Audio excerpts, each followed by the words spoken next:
You on any of the other commissions before you got to the gig? No. I ran for city council in 2016. Uh, came in what was it, fourth out of five against Kathy. Took a chance, and then after that, I said, why not take a chance at getting in some of the commissions, and took a chance at this, and I got on yeah, and yeah,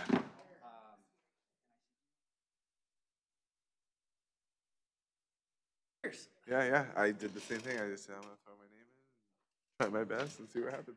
Joe. Maybe a long one because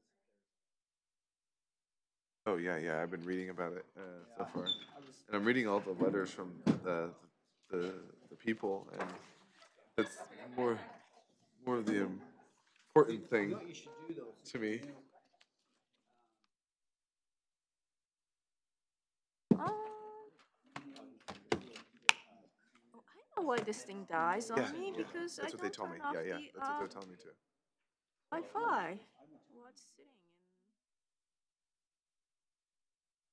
and is on me.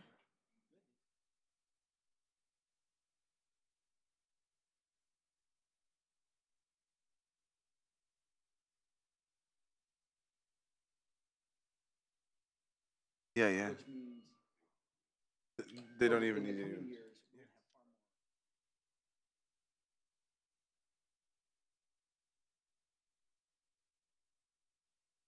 more. Yeah, yeah, exactly. That's what I've been. I mean,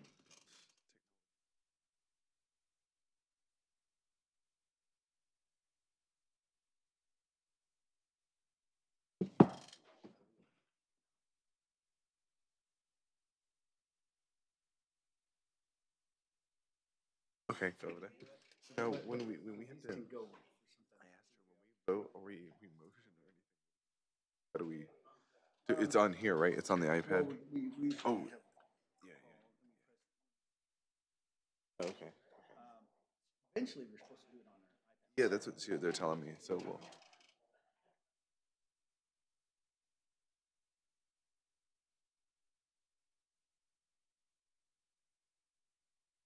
I will figure this out.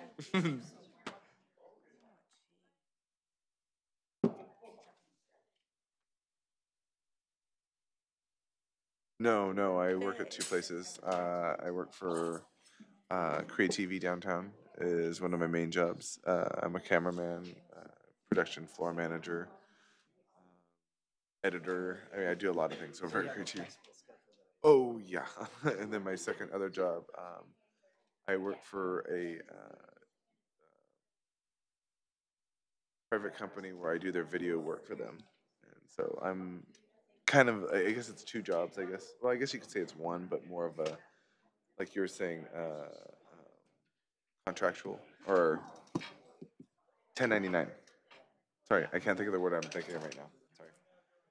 I'm all still starstruck at this whole thing. Right? This happened so fast. Like it just.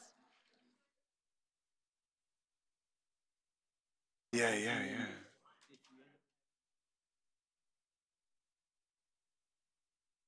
Oh yeah. Somebody professionally So, work with them. so I live over on Homestead and Santa Mouse, the apartment complex there.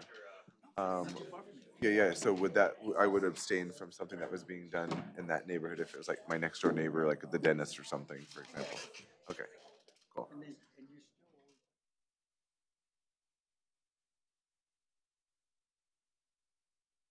you're still audience. You speak about something that's going on. Okay, cool.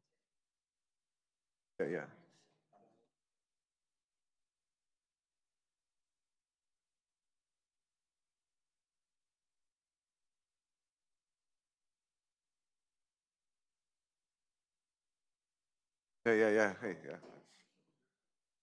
Always putting my 2 cents in on something.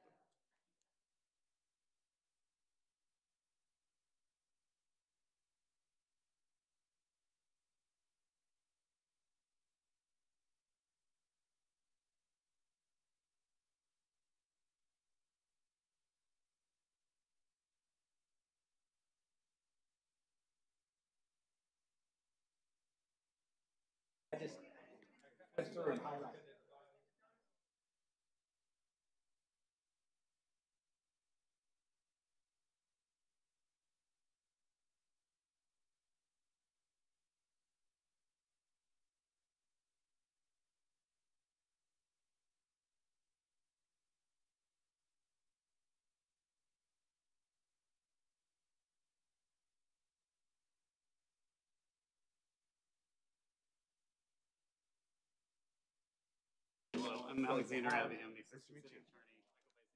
Xander, nice to meet you. Anthony.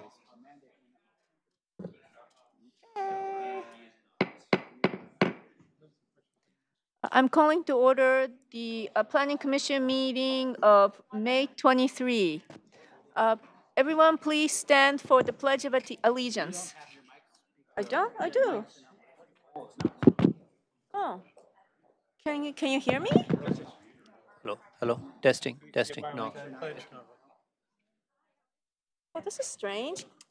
Hello, can you hear me? Yep. Okay. Everyone, please stand for the Pledge of Allegiance. Thank you. Okay. I pledge allegiance to the flag of the United States of America and to the republic for which it stands, one nation, under God, indivisible, with liberty and justice for all. Please remain standing for the. Our statement of values? Yeah. As we gather, we humbly seek blessings upon this meeting. May we act with strength, courage, and the will to perform our obligations and duties to our people with justice for all. Let us seek wisdom so that we may act in the best interest of our people, our neighbors, and our country. All this we ask so we may serve our community with fairness and respect, putting their needs beyond all. Please sit down.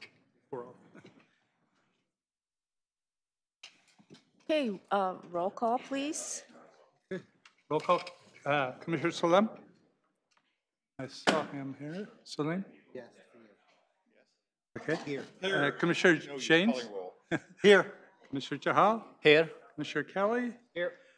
And Health, I understand we knew Mr. Becker. Here. Welcome.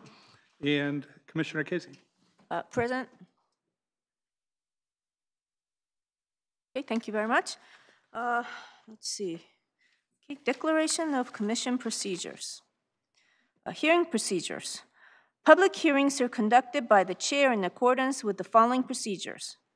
The chair of the commission directs all activity during the hearings. All comments shall be addressed to the commission. Any item on this agenda may be continued to a subsequent hearing. Applicants will be allotted up to 10 minutes to present and justify proposals, following staff presentation of the item. Other speakers will be given up to 4 minutes.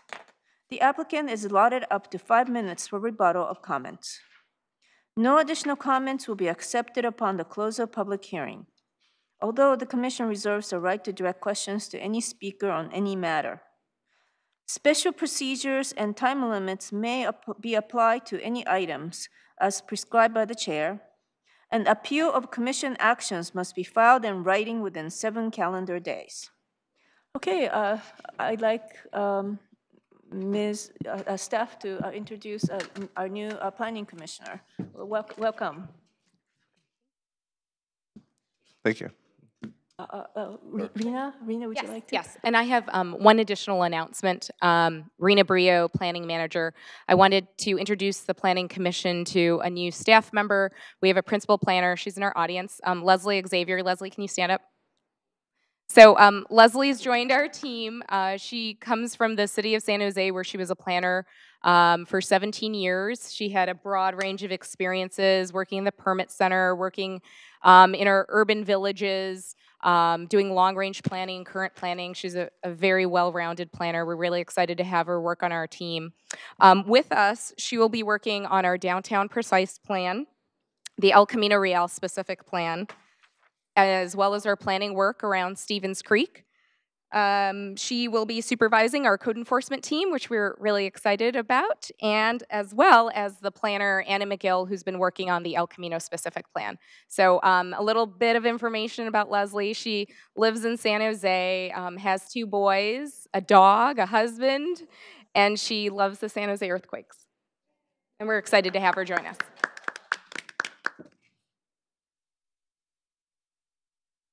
Oh, thank you very much. I'd like to welcome the new commissioner. Would you like to say some? Well, first, I'd like to thank to the city council last night for appointing me to this position. This is a little starstruck at the first moment right here. I want to also say that I'm really looking forward to working with all of you.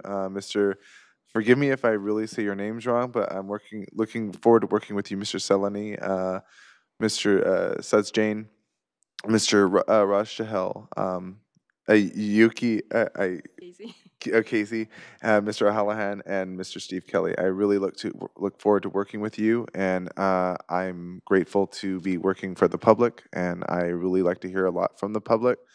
That's why I am here for you to reach out to me, because if you feel there's something wrong and you really want your voice to be heard, that's why I'm here.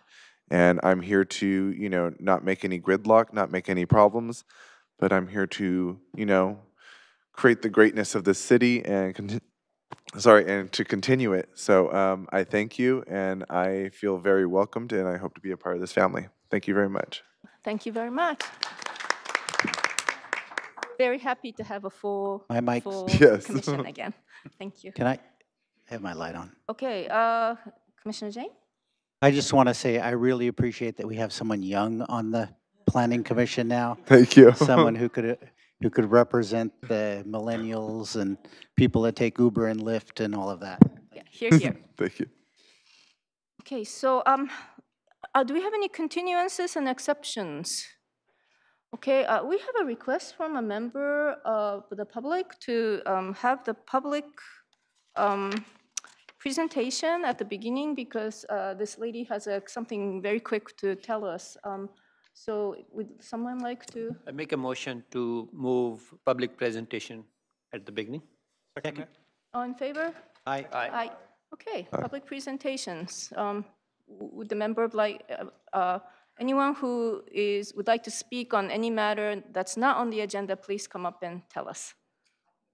Oh, yeah. Okay, Ms. Lee Bowman. Oh, Brahman, sorry.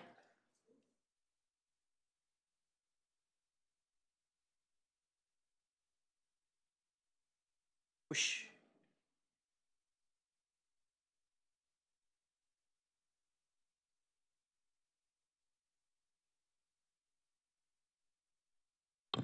Okay.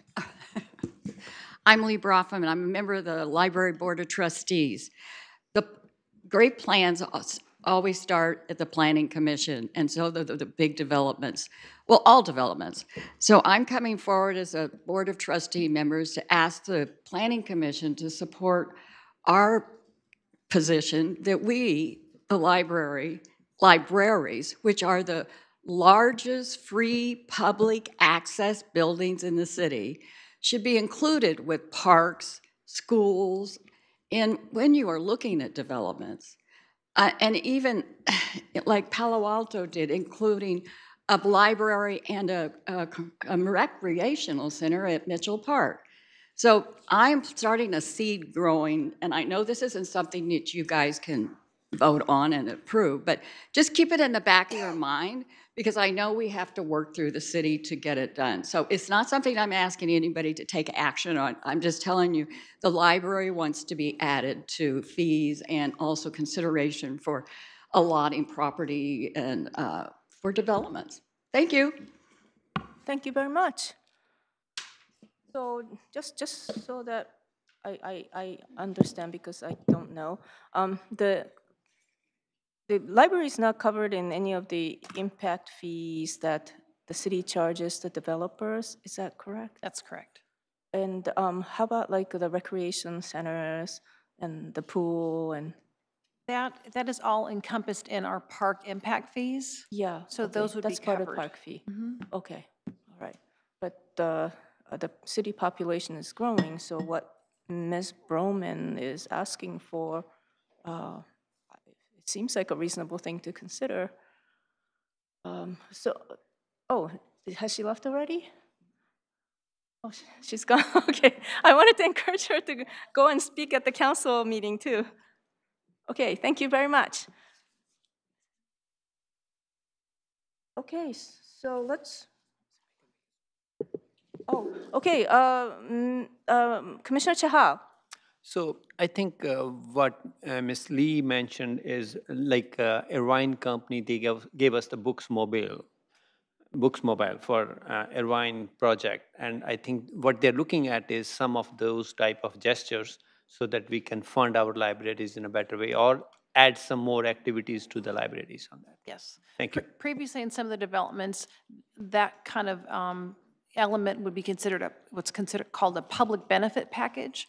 And so in many of the developments, we have obtained different types of either funding or outright gifts. And in that case, the bookmobile was donated by, as they did a fire engine, the Irvine Company. So it depends on the level of, development and the offering by the developer. So it certainly is a consideration down the road too in terms of fees. So there are additional revenue streams that the council's considering associated with development. Thank you very much for telling us. All right, consent calendar. Does anyone want to pull anything off the consent calendar? I'm sorry, Madam Chair. Did you check to see if there was anyone else that wanted to speak in the public? Oh, okay, you're right. Thank you.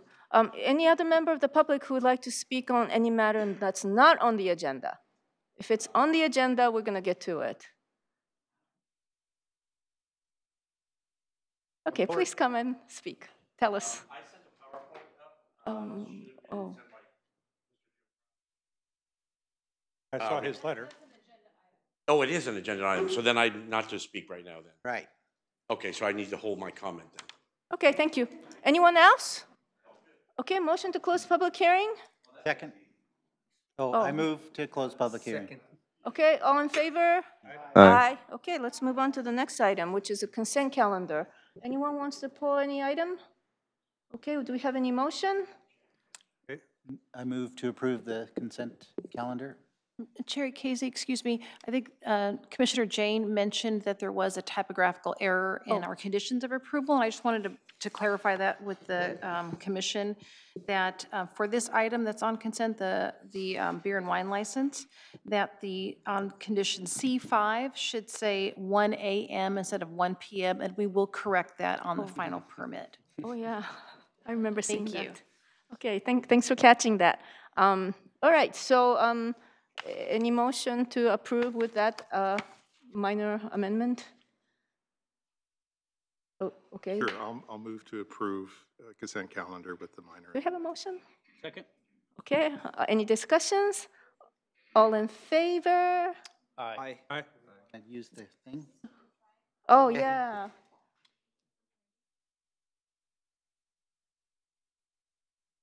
I think our new commissioner was supposed to abstain. Oh, yeah, that makes total sense. No, but it. Oh, from the minutes. For the minutes. Yeah, Okay, should so only be let's for, let's take minutes one only. vote on each item then. Okay, so I think we need to with people to withdraw that motion and go back to doing one at a time.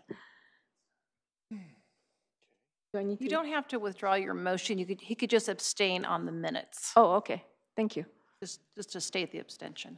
Okay. So if he wants to vote yes, we will note for the minutes that he's abstaining from the minutes. Yes. Thank you. Thank you. Oh, so how do I vote? I don't have a little box. Didn't come up. Mm. Does anyone see it? Joined. Do not. Okay, we're gonna do this orally again. All right, all in favor? Aye. With With the one abstention. okay, abstention. All right, let's move on to public hearing item. The first item on the public hearing is a budget plan, general plan conformance report. Okay, Thank you, Madam Chair. This is the Planning Commission's annual review of the city CIP budget for conformance with the general plan and to provide environmental review determinations to the City Council. With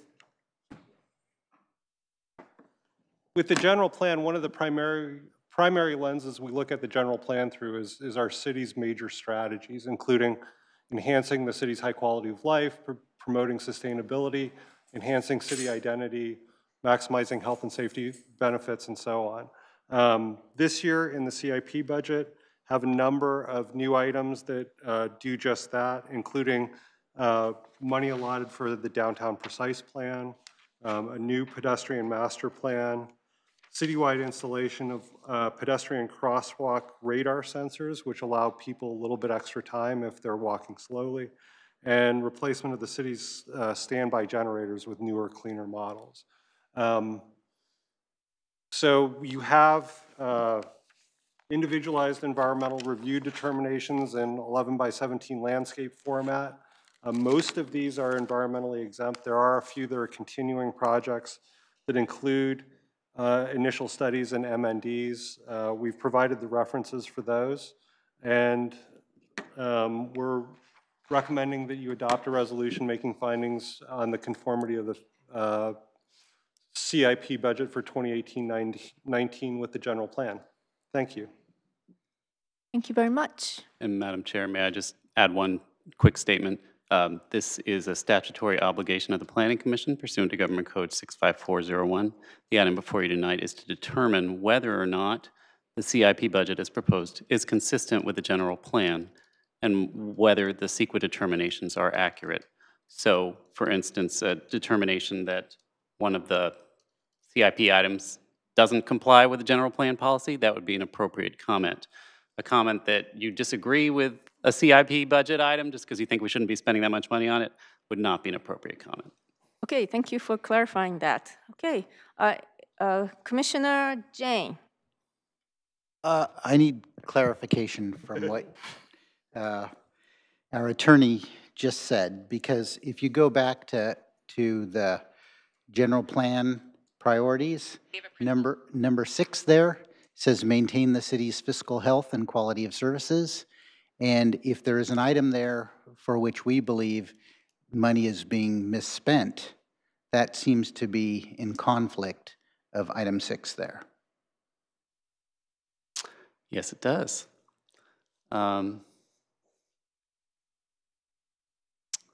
Read through that lens, I can't disagree with the commissioner. So I guess if you're speaking to the city's fiscal health, then it would be appropriate to disagree with a particular CIP item. So I would like to bring up, and I've actually had conversations with staff over this, the Morse Mansion Rehabilitation Plan. And if you go to it, it actually says that in 2018, 2019, we'll spend $50,000. In 2019, 2020, we'll spend $50,000 on rehabilitation. But if you actually look at the details of what the condition assessment that was completed in 2017 recommended, it's actually recommending in 2018, 2019, re-roof of structure, dry rot repair for $300,000. Then the next year, window restoration, door restoration, mechanical plumbing, $100,000. Siding restoration the following year, $100,000. Insulation and attic wiring the next year, $100,000. Landscaping and site restoration the next year, $200,000. The next year, foundation work, $500,000. The next year, interior repairs and repainting, $150,000. The total is $1.45 million to restore and repair the Morse Mansion. And I have yet to determine what the Morse Mansion is for. Why did we buy it? Why are we restoring it to this condition? And is that a good use of our money?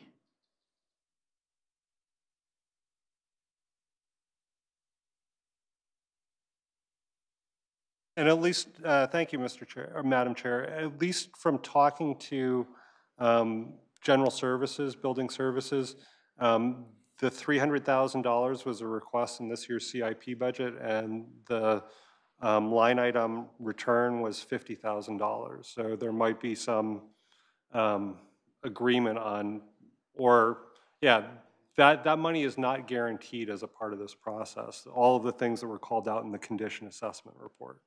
They're judging it on a year-by-year basis. I guess my point is, if it's re-roofing and dry rot repair, isn't the place going to get destroyed and fall down at some point? And the costs will be more expensive if we don't do the very basic of re-roofing and dry rot repair?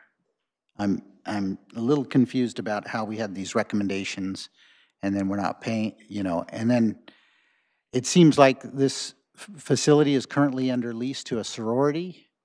I'm concerned about how well they're taking care of it and how much rent they're paying for, you know, what we've invested in this property. So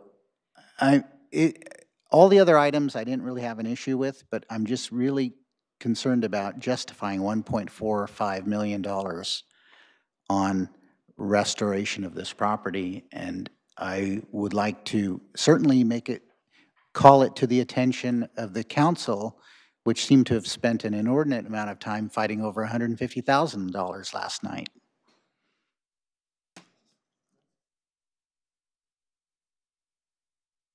Yep. Thank you for the comment.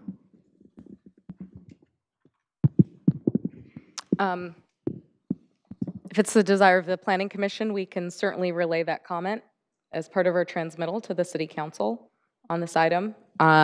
We did spend the time, since Commissioner Jane raised the issue with us in advance, thank you, Commissioner, but we were not able to identify, more likely because of lack of time, the longer-term plan for the property, but that's something we could, you know, with a little bit more time to get the right staff from the city to weigh in, get some more information on it. But if that's an item that you would like to call out separately for the City Council, and that's the Commission's desire, we can relay that.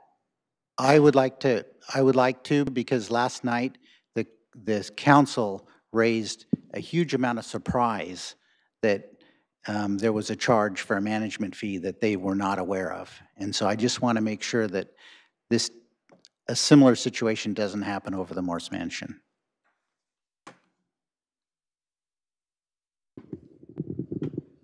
So what are we doing about it? So, Madam Chair, you could add in your motion for finding consistency that you recommend not finding consistency with the line item for Morse Mansion rehabilitation, and explain why. And that's it? Okay. So could I make a motion? Of course. Okay. I would like to approve. Oh, wait, Commissioner Chahal hasn't had a Open chance to to the speak. public as well. Oh, Yeah, okay. go ahead. Yeah, I think I just have a clarification. Right next item to that is the downtown master plan. And it requires 100,000 for environmental documents to acquire the property of Franklin Street extension. So are we talking about Franklin Street all the way from Monroe to Lafayette, or it's not yet decided which part of Franklin Street is being discussed over here?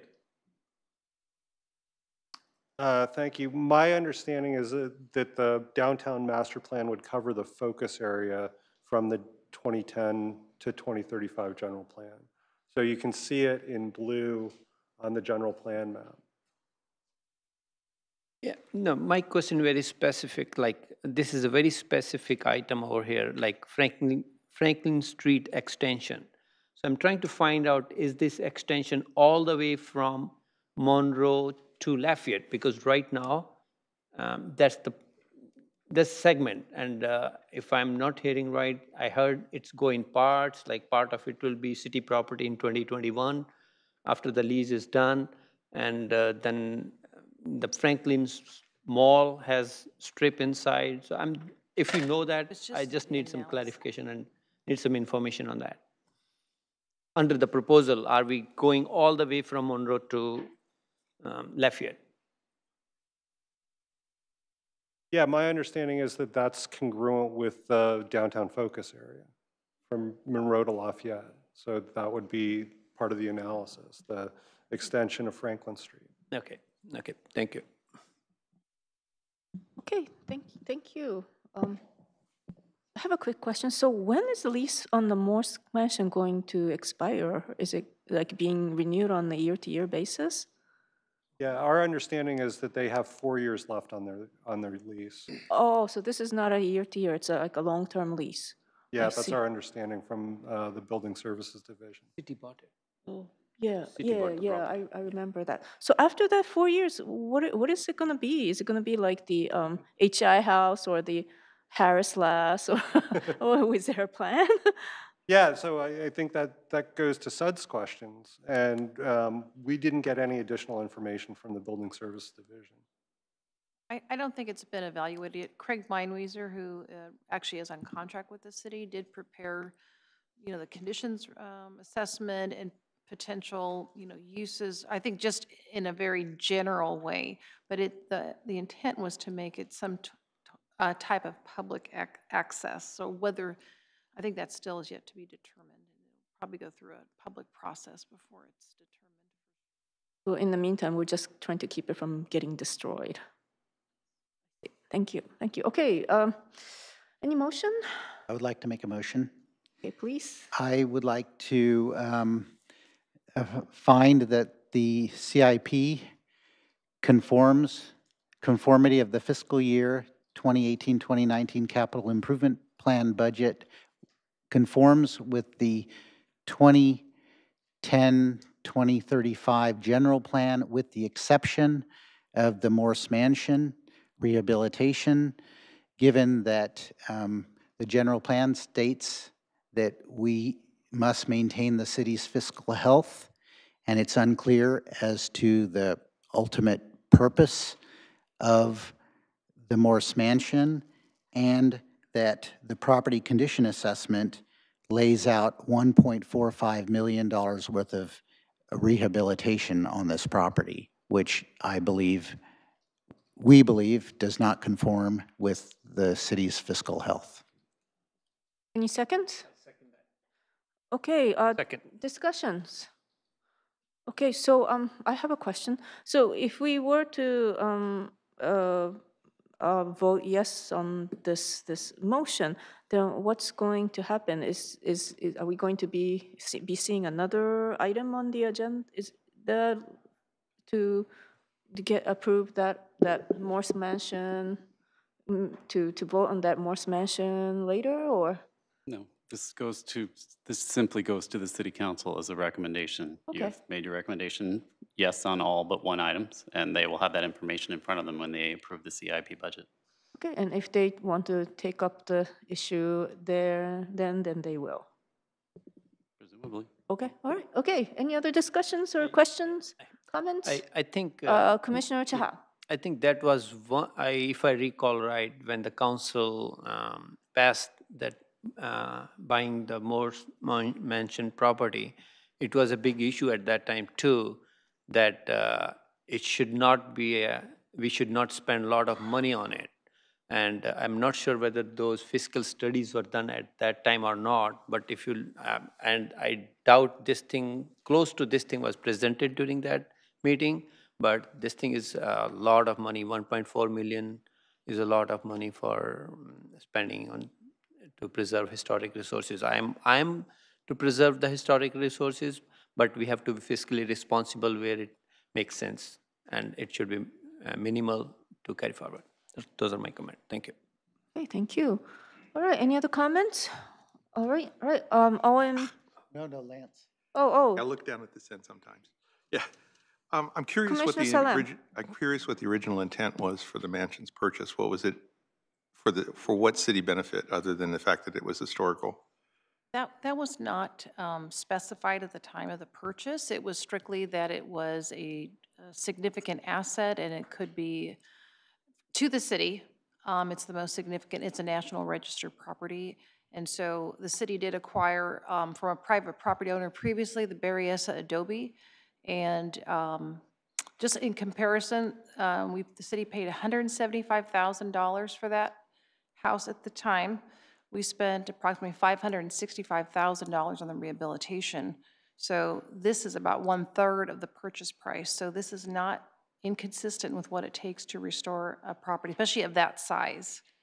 So there will be required lead abatement and such things like that as well. And for a property this size, it's pretty expensive. So, Have there been any studies done to see if it could be used as a tourism issue or something to I give think it value? all of those things are going to be looked at. Okay, well then, if those studies prove fruitful and show a way to benefit from the property, then I would change my opinion on restoration money and so forth, but to simply pour money into it for historical terms, it feels fiscally irresponsible. Well, the choice was made to acquire the property. Yes, I so then, of understand. course, the rehabilitation work has to be done in order to keep it from deterioration. So Sure, from deterioration, Yeah. but So- to rehabilitate it back to a full mansion status would be a different level of I commitment don't to the think- property. Yeah, this budget is not for that purpose. This is strictly maintenance work. And we have a maintenance manual for the various Adobe 2 that it's done on a rotational basis, and there's a schedule. So this is just to keep it from falling apart, essentially. Given that statement, do you still hold to the exception on the? I do. I think that council was caught unawares by a fee that they were paying last night, and I believe that I would like to raise this to their attention, that it's $1.4 million that maybe they didn't think of. Okay, thank you. Do I need to open this to public hearing? Do I need to open this item to public Yes, comments? you need to open it to public Oh, hearing, yeah, yes. so we shouldn't, yeah, okay, so we're not ready to vote yet, sorry. All right, yeah, we don't, okay, all right. Is there any member of the public who wants to comment on this item? Any discussions? Okay, being none, motion to close the public hearing? So moved. All in favor? Aye. Okay, we have a motion on the floor. Any more comments or questions?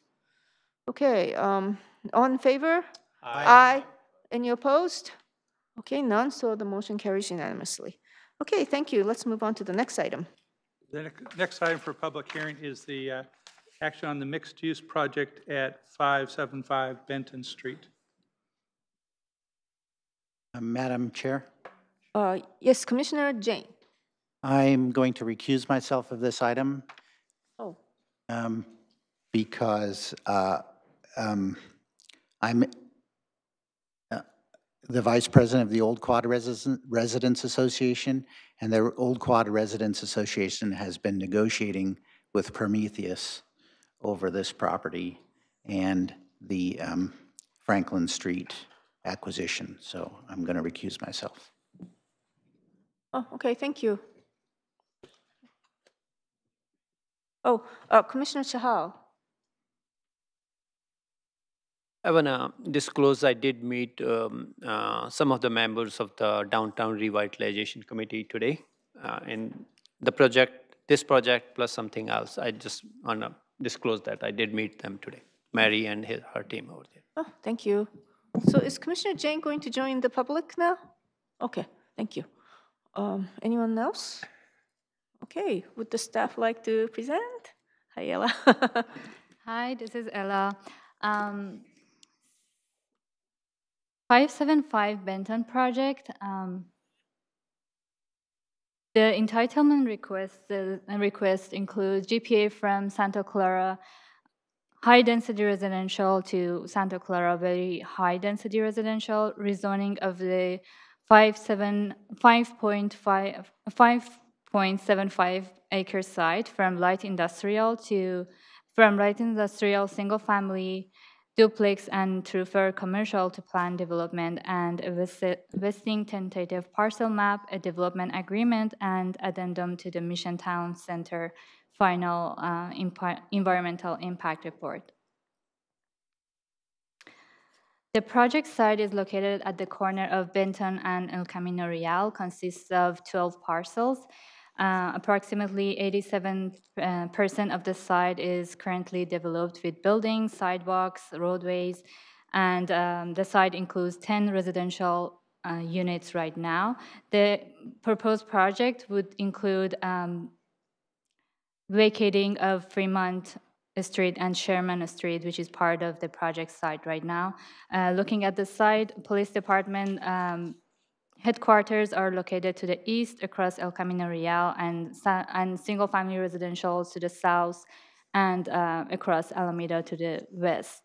And Santa Clara University is 1 block to the south of the project. Per year, Mission Town Center projects included approval by City Council on February 2016 of the GPA to Santa Clara high-density residential with use of discretionary policy to increase the density to 55 dwelling unit per acre, rezoning to planned development to allow 318 units, 10,000 amenity space, and 22,000 square footage of ground floor retail. The project also included a development agreement, which never became effective because the previous developer did not satisfy the precondition to take control of the land. And the final environmental impact report was also certified by City Council. The current project includes 355 dwelling units, including 8 live-work units along Benton Street, approximately 20,000 square feet of retail, and potential 2,300 commercial space within the live-work units.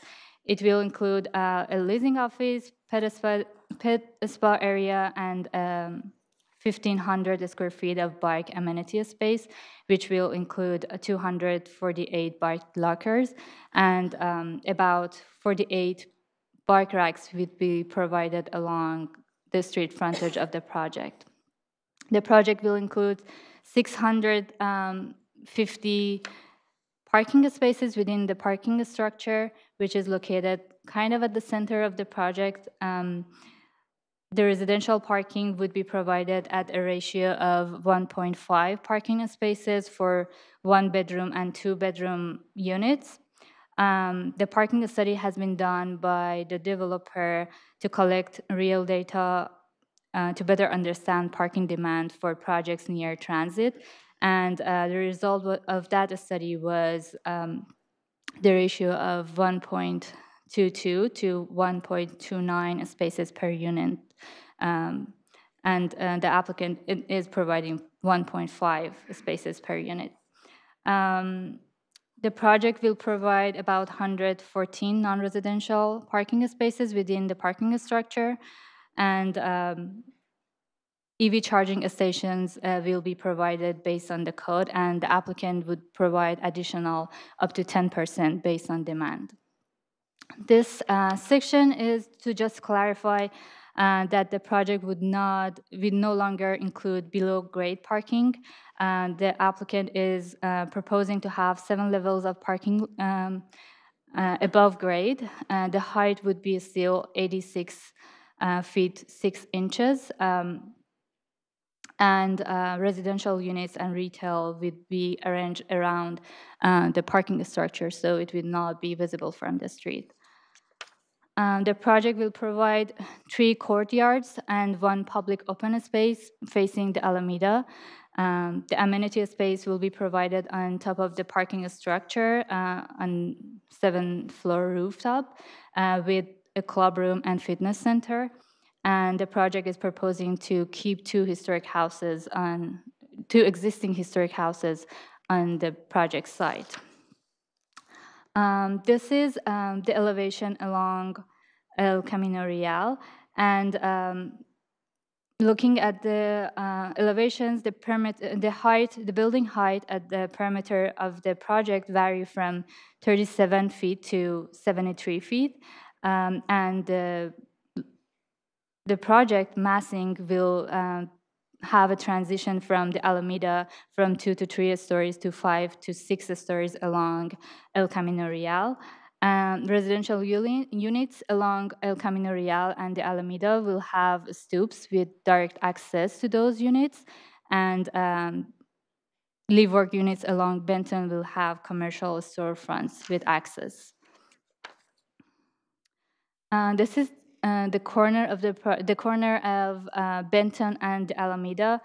Although the applicant is not proposing retail at this corner, staff recommends that the city require the project to include retail at this corner. Staff recognizes that the applicant is concerned about additional retail square footage, but we are mostly interested in the placement of at least 2,500 square feet of retail at this corner to provide appropriate transition between the new development and the existing ones, and also create connection to Santa Clara University and future downtown. The project is part of the Santa Clara Station focus area. At the center of this, which is about 244 acres, at the center of this focus area is the existing transit station, which served by Caltrans, VTA buses, and future BART. The project is not part of the downtown focus area, and it is not part of the El Camino Real specific plan. As part of the general plan amendment will include amending figure 544, which you can see in the slide, text to clarify the applicable density. There is minor inconsistency right now. So it should show the right number is 51 to 100 dwelling unit per acre. In general, the project is consistent with the general plan. Looking at the general plan, different sections, it is consistent with the 4 primary goals of the Santa Clara Station focus area. It is consistent with the mixed-use land use policies of the general plan in that it will provide a mixed-use project in proximity to employment centers such as Santa Clara University, and it is consistent with Santa Clara Station focus area policies and transitional goals and policies in terms of like having the transition from 2 stories to 5 stories and 6 stories along El Camino Real, and it is consistent with the Plan Bay Area. Based on Plan Bay Area, new projects in the planned development area must have at least 50 to 150 dwelling unit per acre. So, and this project is about 61.7 dwelling unit per acre. Development agreement is part of the entitlement of this project. And while this would be a new DA, Prometheus is proposing to incorporate the same terms as were in the Mission Town Center DA. Some of the changes has been made to the DA just to accommodate the project new design. They are relatively minor, and other important components of the DA will stay the same, such as the affordable housing units. So the project will provide 10% of the units as affordable, and which 30% of those would be for low income and 70% for moderate income, as the same as what was approved for Irvine project. Just a clarification, and as part of the DA, in the staff report, it says that there is inconsistency. So the project will provide the 4.5 class 2 bike lane along Benton Street. Let's see. The historical review, DPR forms has been prepared for the 10 buildings within the project site, which is more than 50 years old. 2 buildings were identified as historic for the 3410 and 3317, the Alameda, and the applicant will keep those houses on project site. A cultural resources treatment plan was prepared as part of the final environmental impact report, which will have measures to mitigate the adverse effects of the project, of the proposed project.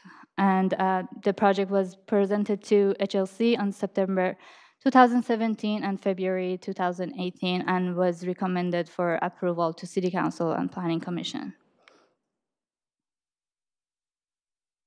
CEQA review, the final environmental impact report for the Mission Town Center was approved and certified in 2016 by City Council. And the final environmental impact report analyzed construction of a mixed-use project, which will include 385 apartment units, 27,000 of retail, and 10,000 square feet of amenity space. The current project is less intense in terms of the number of units and the retail space. So the city has prepared the addendum to the final environmental impact report and concludes that the project is substantially the same as what was prepared before. So staff recommending that the Planning Commission adopt a resolution recommending to the City Council adoption of the addendum to the final environmental impact report, and adopt a resolution recommending to the City Council approval of the general plan amendment rezoning to PD and the development agreement. Staff are here, and if you have any questions, we'll be happy to answer. Thank you very much. Okay, questions, Commissioner O'Halloran. This project was before us before with the Irvine proposal and approval. And my biggest concern is what has changed since then, since that had gone through a very rigorous process of neighborhood outreach and through the program. In fact, they had reduced it to 318. When you said yes, substantially the same, I'm not sure what you meant by that. So what was approved at City Council was 318 units. What was analyzed in the final environmental impact report was for 385 units. And the proposed project has 355. So we used, so environmental impact report looked at the bigger project than what was approved right now, what is approved. So this is absolutely different than what was approved by the council. The design is different, but in terms of the number of unit retail spaces and being the mixed-use project, it's substantially the same project. I thought the council approved 318, not 355. Council, the environmental impact report studied 385 units and the impacts of that bigger project. But at the council, the environmental impact report was certified and approved at council. What? The EIR was approved and certified by council in February 2016, which looked at a bigger project than this project. They certified the EIR, but they did not approve 355 Yeah, units. they approved 318. 318, with that including the fact that it had been a gold lead project. Yes. And that's now a silver lead project. That gold lead requirement was it was because the applicant was asking for about 10% increase of density, and as part of the general plan, we have a discretionary policy that notes if there is a discretionary policy to increase the density if you are providing lead gold project. So that 318 density took into account that the 10% bonus for gold. Yeah. So it was not only 318, but it's 318 because it had the density. No. I believe that what they came in, Irvine came in originally with gold, that gold standard is much higher than 318, isn't that correct? 85. That's what they came in with, yeah. But what was the council approval was not 385? No, it was 318 and for the then project. The council knocked down the number. That's what I want to see is what is the difference between this and what went to the council and why is it different? Or maybe what you're asking, you correct me if I'm wrong, is council made the finding that it was appropriate to approve 318 back then. So what has changed since then to justify the increased unit? Okay.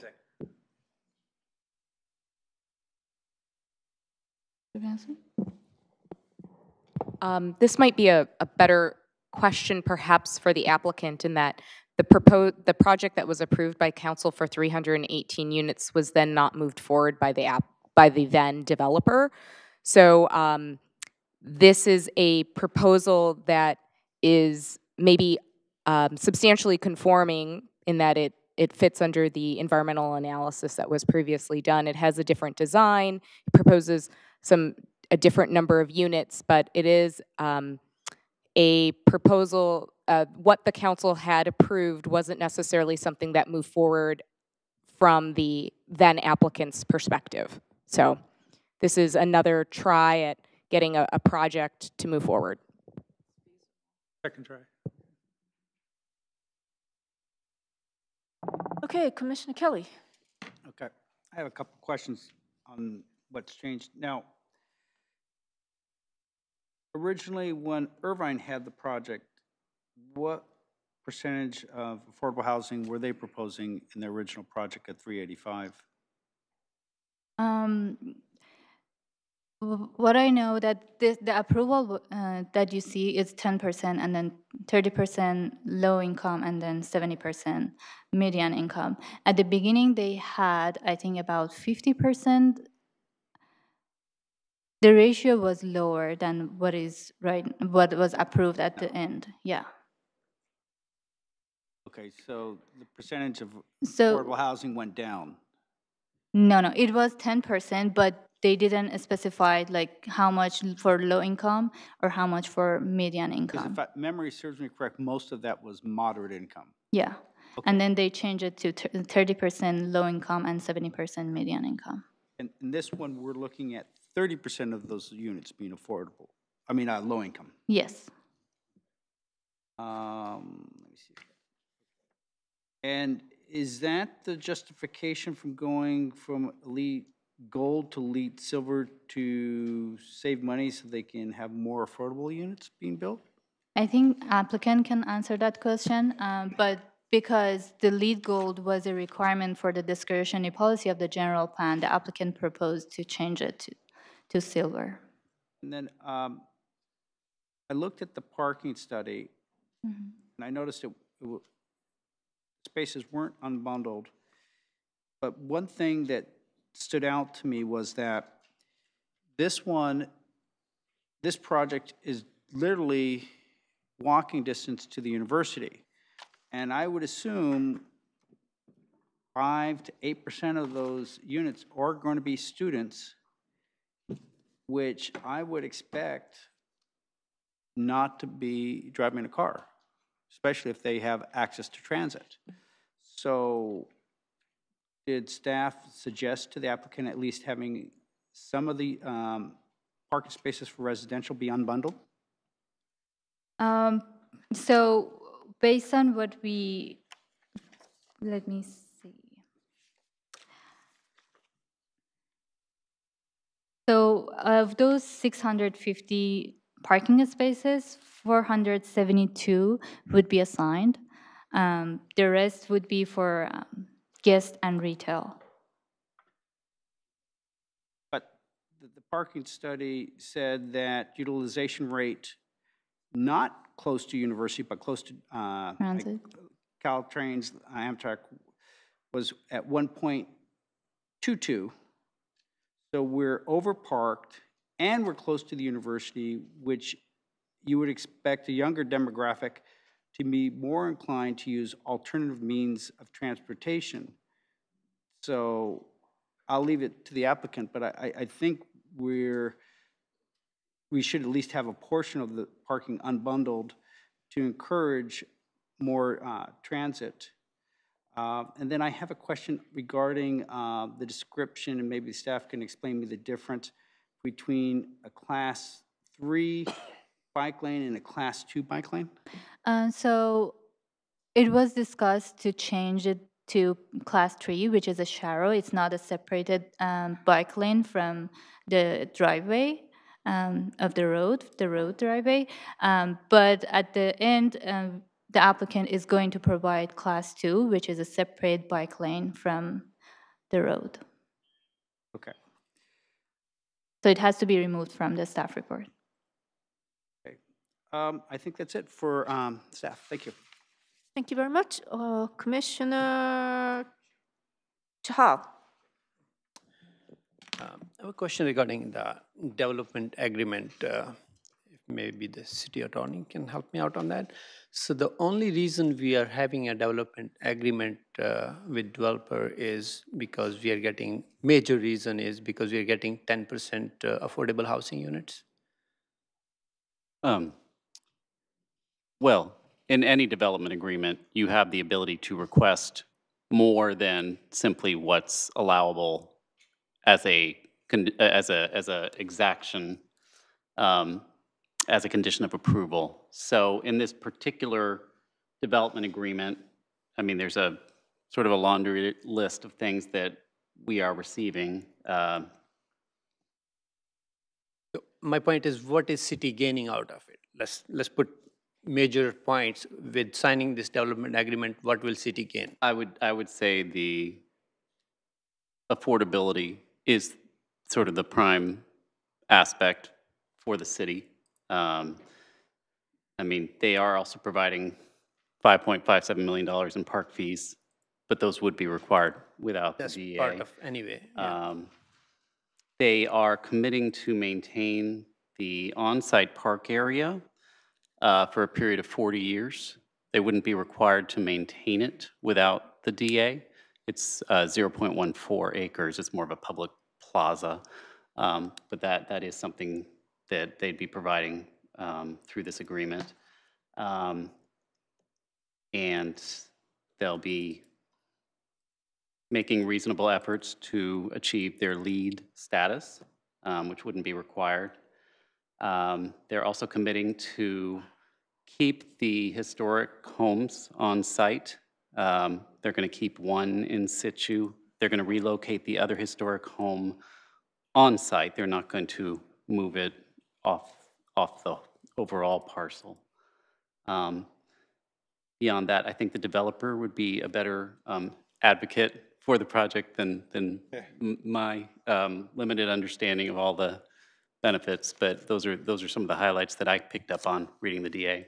Okay, so my follow-up question on that is, since we have a new affordable housing ordinance, right? If any project falls under new ordinance, what will be our affordability component on that? Well, this project, of course, is grandfathered. But if it came in a few months from now, after the affordable housing ordinance finally goes into effect, they would have to pay a certain number of dollars per square foot of development or provide 15% of the units as affordable.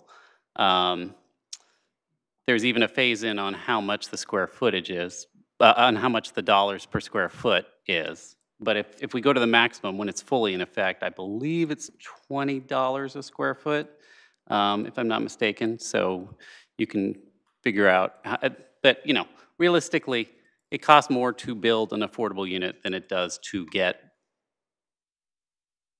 the fees that we'd be collecting under the ordinance. So if we look at just the percentage of affordable units under the new ordinance, if we required all affordable units and no fees, it would be 15%. And we're getting 10% under this DA. But again, technically, they're not required to provide, they're not required to comply with the ordinance yet. Okay. And my other question on this is, there are two streets, the Fremont and Sherman Street, are being vacated to the developer from the city. Is city charging something, or just it's a development agreement, no monetary money is coming to the city for vacating those two streets? Oh, actually, there's a process that we go through, I believe, since maybe the planners could fill me in on this, but the last time we did this, we went through a whole process where we actually had sort of an auction for the I think that was cost for of the, that was for the Franklin Street to Santa Clara University. Yeah. That was a separate process because that was RFQ and they did pay for it. But this being, does it fall under the development agreement? Oh, okay, we give you that, it's part of the development agreement. Or are we being paid something by the developer? Maybe the developer can answer that question, but I want to find out. I think Ms. Shar knows the answer. Okay, perfect.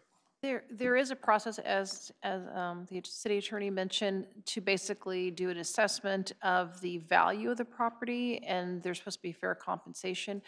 But I believe there was some preliminary analysis done for this portion of the property, and as far as I'm aware, that there's very minimal actual financial value for the property based upon its location, and that it has really no value in terms of what our implementation of the general plan. So that will be appropriately defined by the city council. And but those terms are done separately. It's just basically mentioning that this is a component of the development that'll be handled as part of the development agreement execution. But it's a separate agreement. It's not just covered under the development agreement.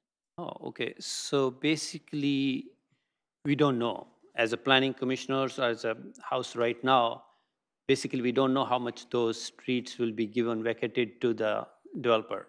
Yeah, with the transaction, and if there's basically a transfer of the area, the survey's done for the area that it encompasses, the meets and bounds, there's a title report prepared, there's an appraisal, then there's a value assessment. That goes to city council, and then whatever that monetary value is, if there is any, it then is paid by the developer.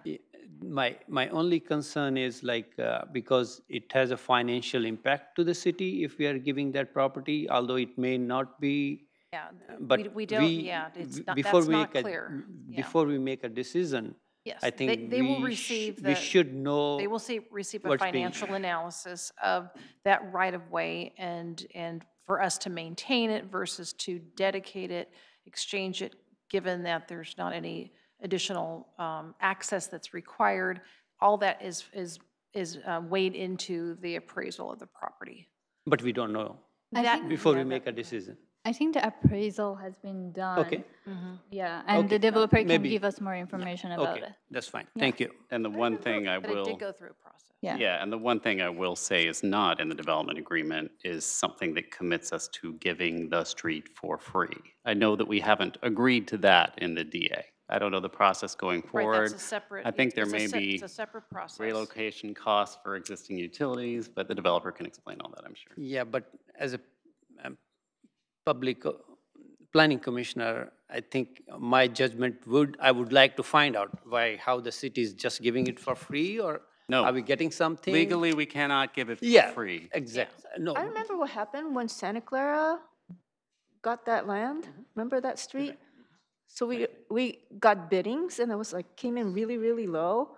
And so the council decided not to use that bidding, and then ended up charging like a certain amount, higher amount. So as a reference point. Yeah, yeah. I just, Okay, as a all right. reference. we need to Okay, so find- let's ask that later. Commissioner Salem. Well, I'm curious, I have an orthogonal question. I'm curious, is the shape, scale, and density consistent with what we're expecting the rest of El Camino to look like around and up above that area? Because it seems quite monolithic in place when I looked at it in context of other sections of El Camino above and below it. I'm just curious if, has that consideration been made for the project? Are you referring to the height of the project or Height, just? scale, Yeah. shape, all aspects of it are very square and monolithic. Yeah, I understand that it changes height as it moves away from El Camino, but it is a 6-story structure when it faces on El Camino. Is that our expectation for the other developments above and below it going forward? Because it feels like we're going too big right away and setting the precedent, and it could be the single example that every other developer uses to justify 6-story height all the way along El Camino, and I don't think that was our objective. Well, one thing I just want to mention before Ella can, she did touch on this in the presentation, that this is not considered El Camino Real specific plan area. It is the station area plan, and by virtue of that, we're talking about a true transit-oriented and the most intense development that we can consider. And so the station area plan is supposed to have much higher density, more bulk, more intense development, and that's what this proposal is at least approaching. Again, we are part of the city council designated actually all this area as a priority development area, and we're supposed to have a density range of up to 150 units per acre. Further up on the peninsula, it's 275 units to the acre for the equivalent PDAs. So this is within that range. It's still on the lower end, but this is the form that you would see for transit-oriented development, so it's fairly consistent. Yeah, and also as part of the Santa Clara Station focus area, we have in the general plan that we are looking for like planning and building mixed-use transit-oriented development. And also as part of the general plan policies for mixed-use land use policies, we encourage building heights of up to 5 stories in large mixed-use project along near transit. So it is part of the general plan, and it is part of the station focus area which this project is located within. The applicant also is trying to provide that transition from the Alameda, which fronts single-family residential, to El Camino Real. I'm going to look forward to the presentation before I make any more questions or comments. Thank you. Okay, thank you. All right, Commissioner O'Halloran? No, Commissioner Becker? Yeah. Becker, Commissioner Becker. All right, so bear with me here on this. So when it comes to affordable housing, what are we talking about is what's going to be affordable? And 10%, right? It's 10%, right? So I would like to see more. I just graduated college, and the apartment complex I'm living in is about what, $2,300–2,400 a month for a 2-bedroom that was built in 1953. So it's kind of like, and then I see at the same time, 1.5 parking spaces. I live in an apartment complex where we have 2 people with 2 cars. 1.5 is not enough. And if these apartment prices are going to be, what, almost $3,000 a month, you are definitely going to have roommates. And 1.5 is not enough. And I do agree that maybe we are going to start having people that are going to start taking Uber and stuff like that. But as a millennial, though, I do need a car, while another friend of mine who works at home, stuff like that, does not need a car. So we need to take that into consideration in that balance, that there are going to be people that are going to need their car and need to get to work that way, especially at the same time with the fact of affordable housing is that I've spoke to a lot of seniors around the city, and they're really concerned at the fact that, $3,000 a month in rent is a little outrageous. Maybe there's some support for them in some way, or form in that, what I'm trying to, I guess, relay in the message of.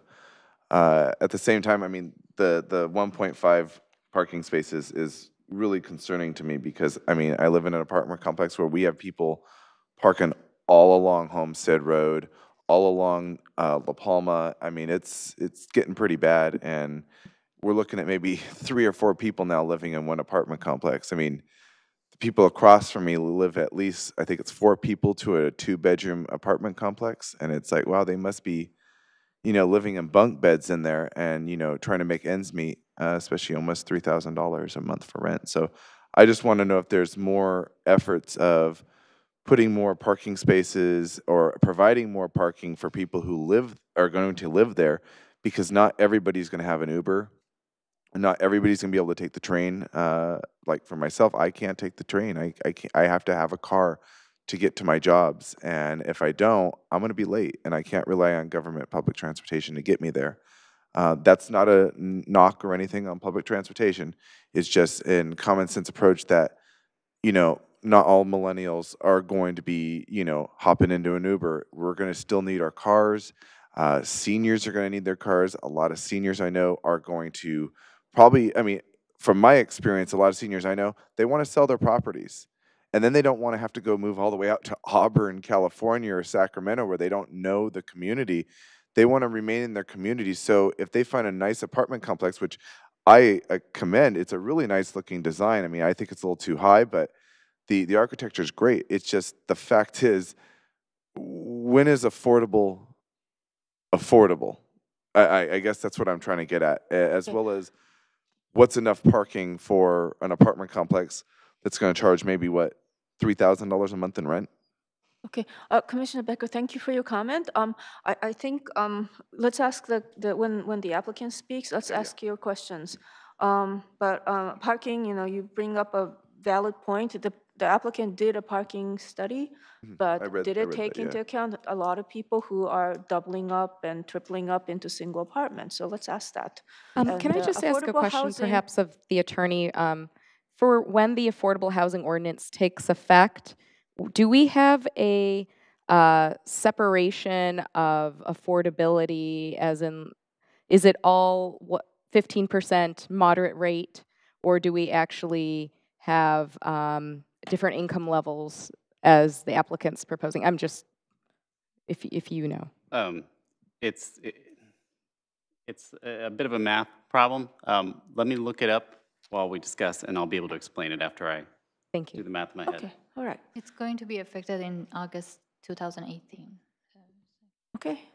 If I could just mention for the Affordable Housing Ordinance, the same procedure we do now, we have an AHA, it's called an Affordable Housing Agreement, and every development that is obligated to that, whether it's voluntary or it's a negotiated agreement, prior to the implementation of the Affordable Housing Ordinance, has to go through this process, and it's coordinated through our housing division.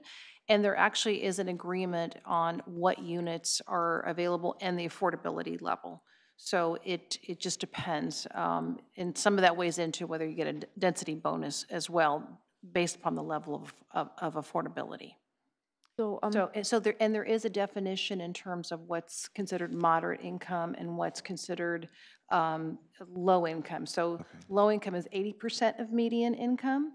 Based upon the household size. And then the median is around 100K. Median is up to 120%. And $100,000 is about the going median. Yeah, so it would be 100, you could make up to $120,000 for, I think, a family of 4 or something. So that's how we base upon the affordability, and then there's a proportional, there's a scaling down of the rent that's applied, and that's for sale and rent.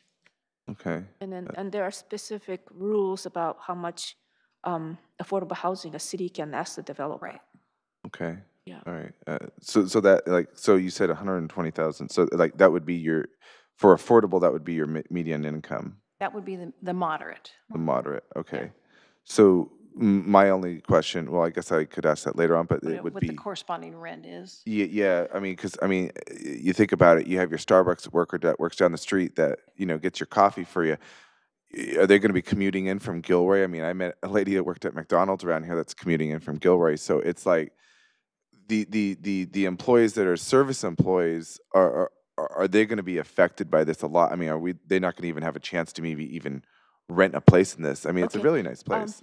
So, Commissioner Becker, we realize this is your first meeting, but let's ask those questions when the applicant speaks, and then some of the questions that you're raising, I believe, should be addressed during our discussion phase after the applicant. Yeah. So I appreciate your input, but let's pace ourselves. Thank you. All right, Commissioner O'Halloran. Yes, I'm still concerned about exactly what we're doing here. And you mentioned the term grandfathered.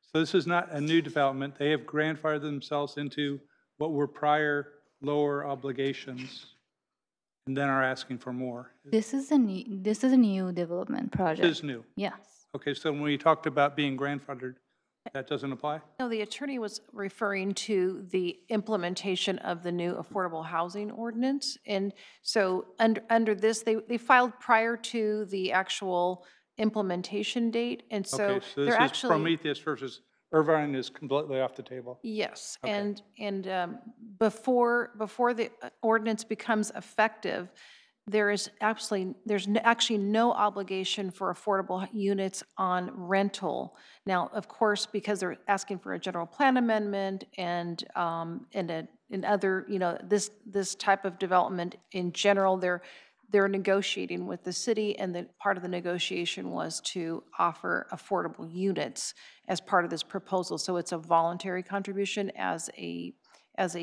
component of their proposal to get approval for a project, for this project. I was confused on that. Thank you. Hey, I have a couple questions. So the historical homes, it's going to belong to Prometheus, so Prometheus is going to maintain them, right? Yes, that's correct. What are they going to be used for? Are they? Residential. Residential use, single-family residential, it's going to be rented at this time. However, as part of the parcel map, they will have separate lots. So in future, so they are dividing the whole area to 4 parcels. 2 of those parcels would be for each single family. Oh, So in future, there might be some Yeah, it could be sold off, at yeah. a future date. oh, I see. Okay. And the retail that the staff is recommending at the corner of Alameda and Benton, I looked at the map, but it wasn't clear to me, the site plan, and it wasn't clear to me which building you were mentioning. Extra retail.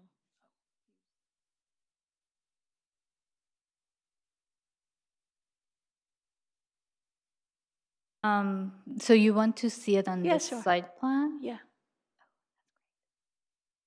Because that's where those old homes are going to be too, right?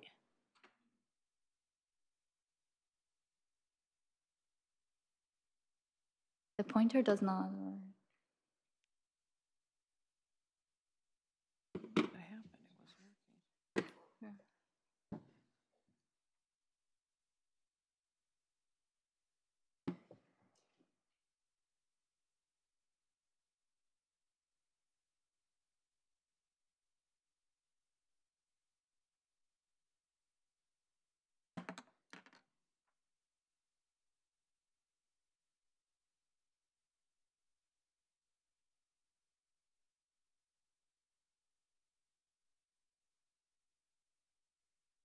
So it's going to be located at south west at that corner along Benton and the Alameda. Right now, the applicant is proposing live work units at that corner. In here. Right now, the applicant is proposing live work units. However, we think that having retail at this space will create connection with Santa Clara University, future downtown, and also the retail spaces across the street. Right, okay. Okay, got it. Yeah, thanks. Do you remember where it was Mondo Burrito on this? Yeah, where was that on this? I mean, that place went away because of urban. Right on El Viso. Yeah, so it's where here? oh, I don't know. there. I'm not sure. Read that On street. Benton, This is Benton and Alameda. El Viso. left side of that yellow Oh. strip. So where the staff is proposing more retail is where Mondo Burrito used to be. It's Yeah, probably so- here. Yeah, 7-Eleven is here across the yeah, street. and it was a really successful business. So, yeah, okay, thank you. Okay, let's see. So where are the live and work units going to be? What part of There are going to be here along Benton Street. Oh, okay. They will have commercial storefronts with direct access. Yeah, that's about it. So instead of live and work units, you're proposing some of those live and work units should be retail. We are concerned more about the corner Okay. at this area. We think having live working here can be a good transition, but having retail at the corner would help to better connect to the future downtown and Santa Clara University. Got it. Thank you very much. Any more questions? No? Would the applicant like to present your project, please? And while he's coming up, I'll just answer Ms. Brio's question really Oh, quickly. yeah, thank you. Our new affordable housing ordinance requires that the units have an average AMI of no more than 100%. Under state law, the definition of moderate income is 80 to 120% AMI. Low income is 50 to 80% AMI. Very low is 30 to 50% AMI. Extremely low is less than 30%. So we allow developers to put in a range of income levels. very low, low, and moderate, as long as the average does not exceed 100% AMI. But again, that's only under our new ordinance, which does not apply to this development. That makes sense? Yeah. Okay, great. Thank you. Okay, we All right. ready? Yes, please. Okay. My name is John Moss. I'm with Prometheus Real Estate Group. I'll give a presentation here, and then I'd like to reserve some time to be able to answer a lot of the questions that came up. I tried to take a few notes. If I missed a couple, I'd appreciate it if you guys will remind me We'll of what ask those at the end, questions were. so please go ahead Yeah, with your that'd be presentation. great. So, first of all, thanks a lot for inviting us here this evening so we can share our plans with you. We really appreciate it. Planning staff, I think, has done an awesome job, an excellent job, a comprehensive job in putting together their staff report. We agree with almost everything that they put in there, but we do especially agree with the conclusion that they had in their staff report, which of course was a recommendation for approval this evening in terms of recommendation to council. We think that's very important that staff has come up with that, of course. The one thing that we did not agree with, and we don't need to get into it a lot tonight, is but the development agreement and the zoning, we disagree with the city's position that the current development agreement that Irvine had has lapsed. We think it's still in full force effect along with the zoning. So I think it's moot because we've got a new plan that's in front of you and we don't plan on building out those entitlements, but we do think that they're valid for what it's worth. So I'm going to go ahead and make a few comments, and then we've got our architect here, Chuck Tang, who's available for questions that you have, and if I've got any time at the end, he can do a brief presentation as well. So a lot has changed since the Irvine Apartment Community Project went before the council in February of 2016, a little over a couple of years ago. I'm going to spend most of my time going through those changes. It seemed like there was a fair amount of confusion here tonight, and hopefully I'll be able to address what we're proposing in the way of changes. Before I do that, just want to go through a couple of really quick slides as far as context is concerned. On the first one, clearly as has been mentioned, this is a transit-oriented project, and that's the main attraction for us in terms of location. In addition to proximity to Santa Clara University, as you can tell on this slide, with the project site in what is sort of a dark blue, we're surrounded almost entirely by El Camino, commercial, Santa Clara University, and then some residential as well. And then, of course, we've got the transit center that not only has VTA and Caltrain and also the Altamont commuter bus. It's also going to hopefully have BART and extension that's going to go there in the not too distant future, which we feel is critical. We also are very safe with the fire station on one side and the police station on the other side, which we appreciate.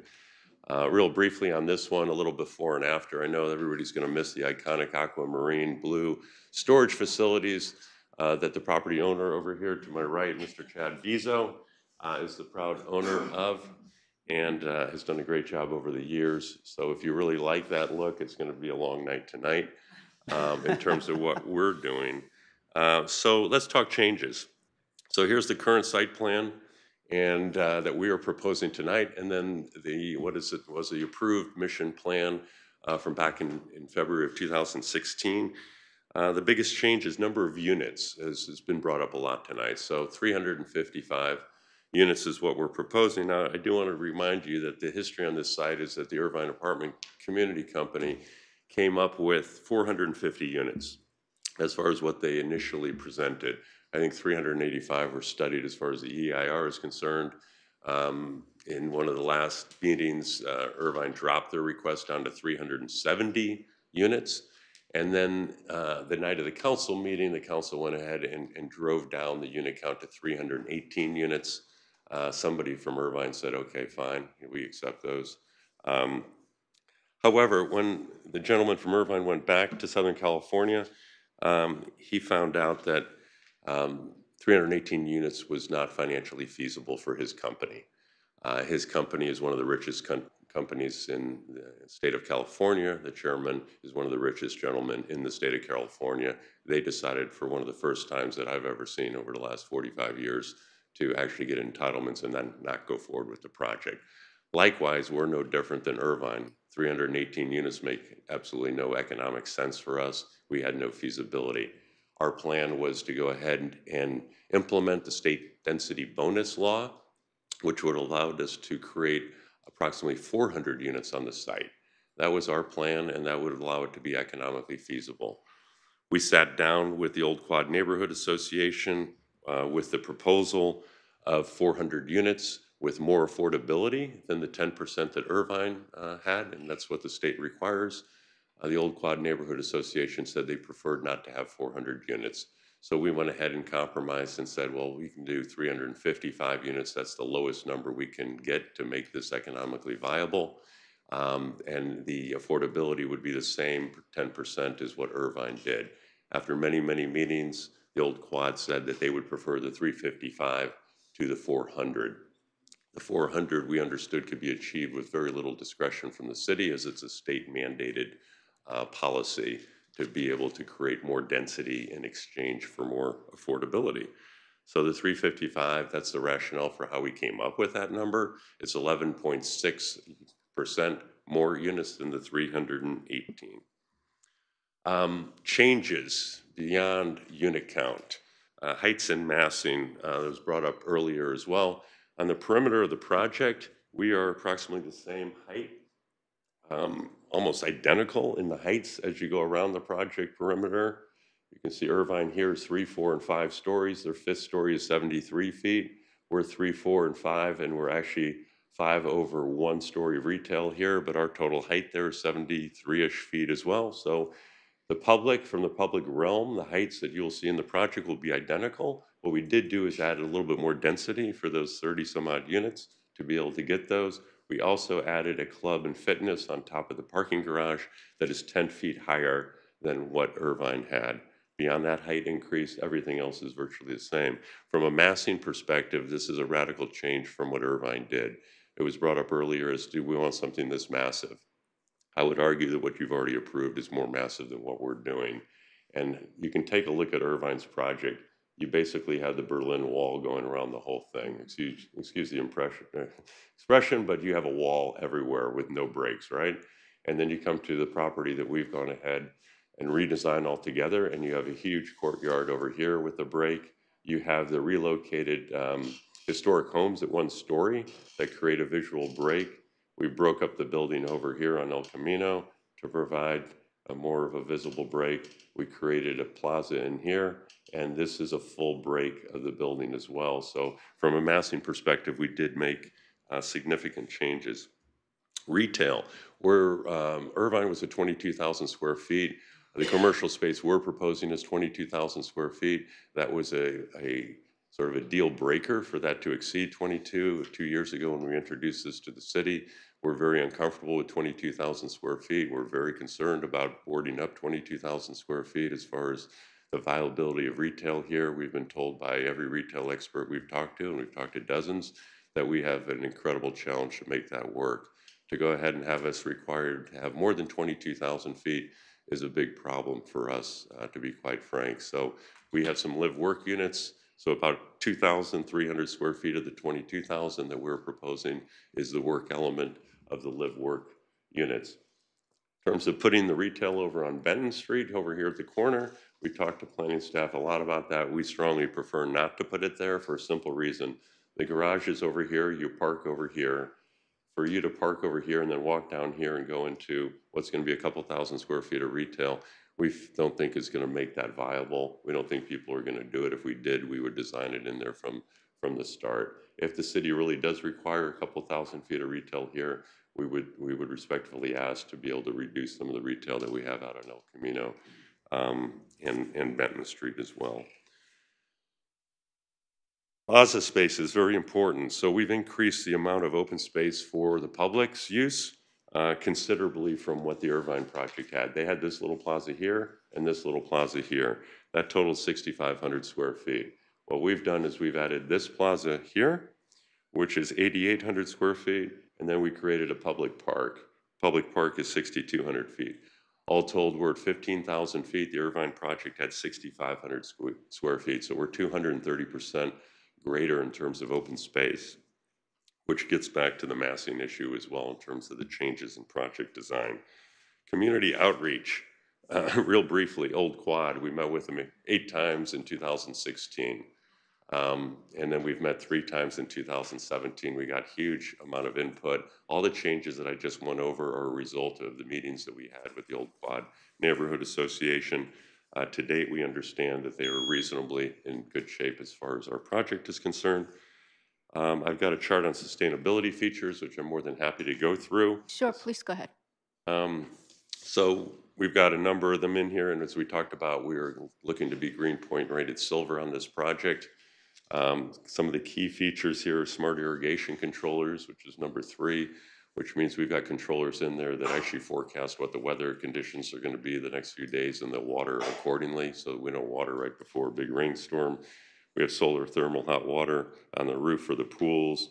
We've got TPO cool roofs for reflective roofing a little further down. We've got a lot of bike parking, 250 bikes secured, and then another 48 outside on the perimeter. We're looking to put a zip car in, and then the city's code for electric charging stations is 5%. We're proposing to double that to 10%. A couple of other minor, but a couple other points. Very significant was mentioned park fees. We're looking to donate and provide pursuant to ordinance, but nevertheless, it's just a massive figure of $5.5 million.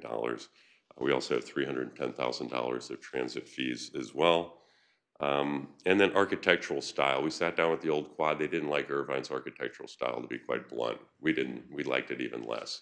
So we sat down and we spent an enormous amount of time with that group, and they brought in Rob Mayer, who is a resident of the Old Quad, and we call him architect extraordinaire. He came up with an amazing number of ideas, and he worked extremely closely with Chuck Tang over here. And you'll see in the elevations, and our architect can go through them if you'd like, is radically different, and we think it's of the highest quality of building materials and quality of design as well. So with that said, I can go through a little bit of the parking questions if you like. Yes, I can talk about, I can also talk about your question, Commissioner Jal, about the fair market value payments for the streets. So maybe we start with that one. That's near and dear to our heart. We spent the better part of a year and a half negotiating this with the city. There was the city put together an appraisal, third-party appraisal. We put together third-party appraisal. We sat together and worked through coming up with the number. We effectively paid, I don't recall the number, but it was somewhere between $5 and $7 million for those streets. We did so in a way that ended up being indirect, but nevertheless consistent with the appraisal process as governed by the requirements of appraisals. And that is that there was a huge city storm drain and utilities that were in those streets that cost upwards of $5 million to relocate. So the effective price of the land was reduced significantly, but we're incurring the cost in order to be able to utilize that land for development by relocating those utilities. So we're effectively paying the city between $5 and $7 million. I don't recall the figure. It's well documented with Public Works. So most of that money is going to go into redoing the storm drain?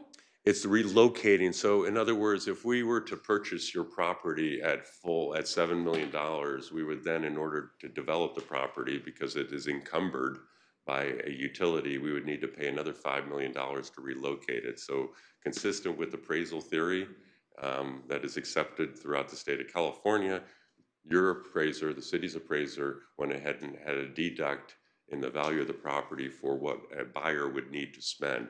It's analogous to if you have a home with environmental contamination and that contamination needs to be cleaned up for somebody to be able to utilize the home, then the home price is reduced by the amount of environmental contamination, if that makes any sense at all. So the policies we followed were consistent with the cities. We worked long and hard with Public Works Department, and there's a lot of documentation on this, but we're not doing anything, getting away with anything, trust me, for free, but you can talk to your staff on that. So is this a done deal? Well, nothing's a done deal until it all gets approved by Planning Commission. But the pricing has been the agreed pricing's upon. been approved by staff and developer ourselves, the applicant, yes, but until Commission and Council Does it need council approval? It needs council approval. Okay. understand. Thank you Yeah. very much. Okay. The parking issue, so if we take a look, here's some of the architecture, by the way. Those are the historic homes, by the way. I didn't mention the other difference with the Irvine project is Irvine was going to preserve these homes, quote unquote, somewhere in the city of Santa Clara.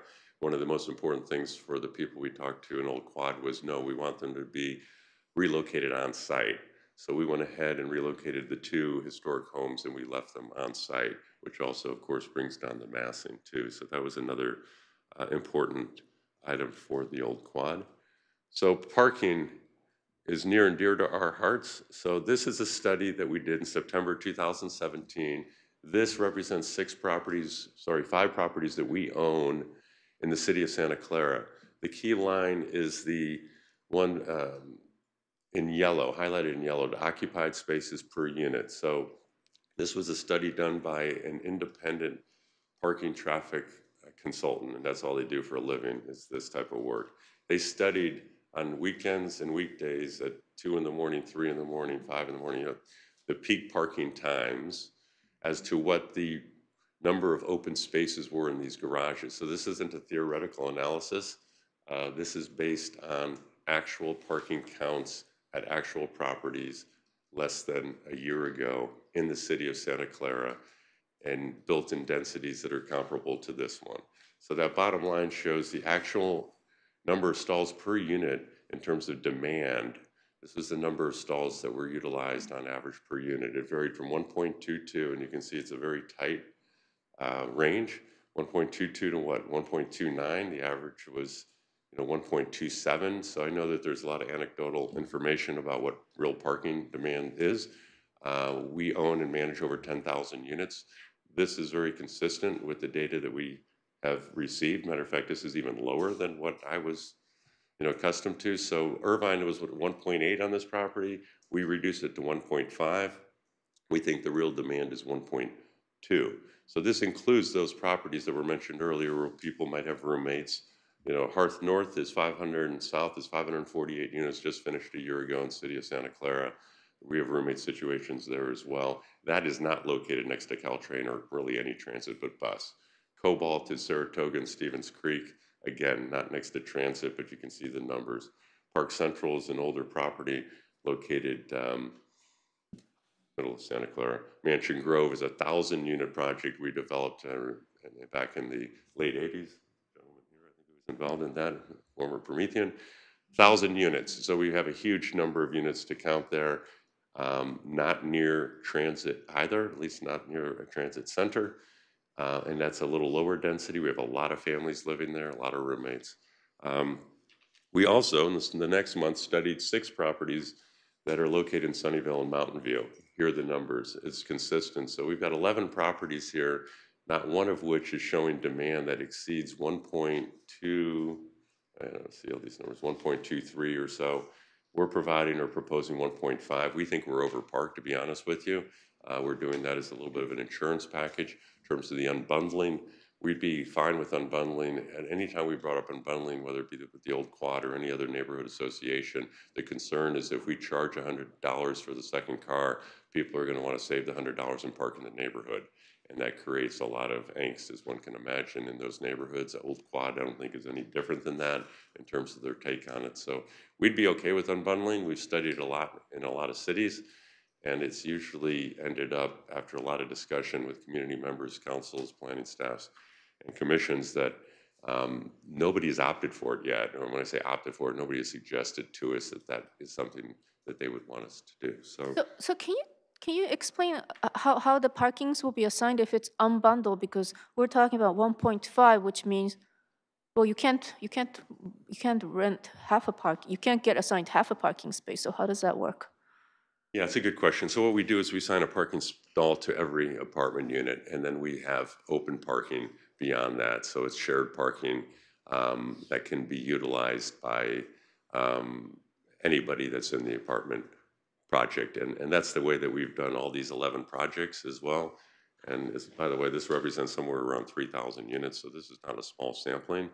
And again, I want to remind everybody, what's most important to me is this is not a theoretical sampling, it's real live data. And the data is very consistent amongst all these properties, and it's done by professional engineers, not by us. Pardon me, but are those all Prometheus properties? These are or- all Prometheus properties, yes. Okay, so all the studies were done on Prometheus properties Yes. by the consultants you hired? Yes, and we'd be more than happy to have any consultant of the choosing of the city to go ahead and do it on any property around. The city of Mountain View has used this data for their decision-making as well, for what it's worth, but and it's an independent parking consultant, but we'd be happy to have any consultant go ahead and do it. But the city These are accepted professional this result. engineers.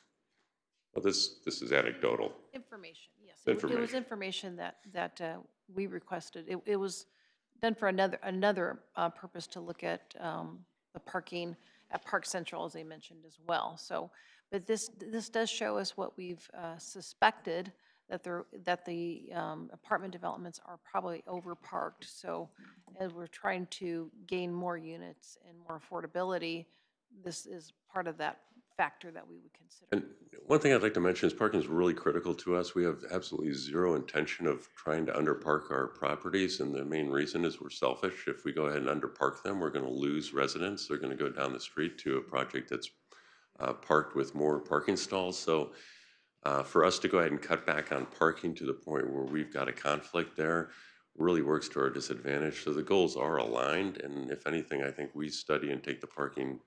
We've got a financial incentive to study that and make sure that it is consistent with what the demand is. And having 10,000 units at disposal to study, we've got a pretty large breadth of data. We've got more units, I think, that we own and manage in the city of Santa Clara than any other company. So we're very fortunate to be able to be data-driven on this, and we have no interest in cutting parking.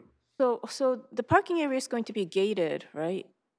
Yes. Okay, so each person who wants to bring in their car is going to get a opener, garage door Yes, opener? everybody has a fob. The exception is there's guest parking before you get to the gate. So Right. if you have a guest, there is a bay of parking for the guests to park in. Okay, so and resident then parking, you need to have the opener to a get fob, into. yeah, and we and all of our And competitors are do they that. going to get like a plaque that shows that their car belongs to the property?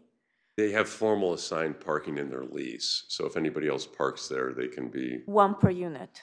one per unit. And then for the open spaces, only the cars with the plaque can park in? Well, there's two groups of open spaces. So we have open spaces for the guests of the folks that are living there. That's before you get to the gate. Right, I get that part. Let's talk After about the gate. Yeah, after the gate. After the gate, there's one parking stall for every unit, and then there's a number of other parking stalls as well that are open on a first-come, first-served basis for any resident in the community. But they need to get they need that fob to get in there. To get through the gate, yes. So we don't allow the public to go ahead and park in those stalls, if you will, or guests to park in those. Where's the retail parking? The retail parking on this garage is actually in that open bay area when you first drive in, so that you do not have to have, of course, a fob or a gate. And we are parking the retail parking consistent with the city's requirements for parking as far as those ratios are concerned. And I think that those ratios are similar or the same as what Irvine was doing. Then the affordability of 10%. Yeah, I mean, right now there's no requirement for us to do 10%, to be honest with you. The only reason we're doing that is because we wanted to be able to propose a project that was consistent with Irvine's, but we think better in every respect. Maybe the exception is if you think 11% more units is not better, then maybe it's not. But in every other respect, we think it's a better project. But absolutely right. When we've got 35 units here that are affordable that we're not required to do, and we are voluntarily doing that. The DA, we thought we were inheriting the DA from Irvine. We were trying to go ahead and make this as simple as possible. Since then, the city has gone ahead and changed that DA quite a bit, but that was the reason for the DA, along with the affordability, which wasn't required. So I saw you. And Commissioner Salem.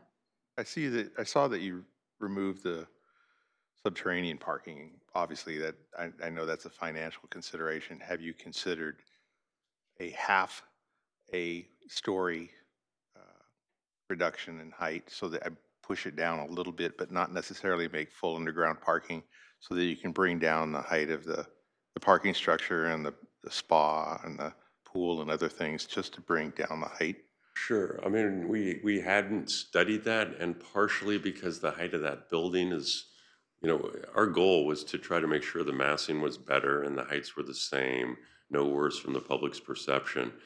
And that's the case at the parking garage as well. I believe the parking garage is approximately the same height as Irvine's. The only exception I did note, and it's a relatively small exception, but, well. Yeah, I saw the That, exception that, around that fitness room and community kitchen. room is 10 feet taller.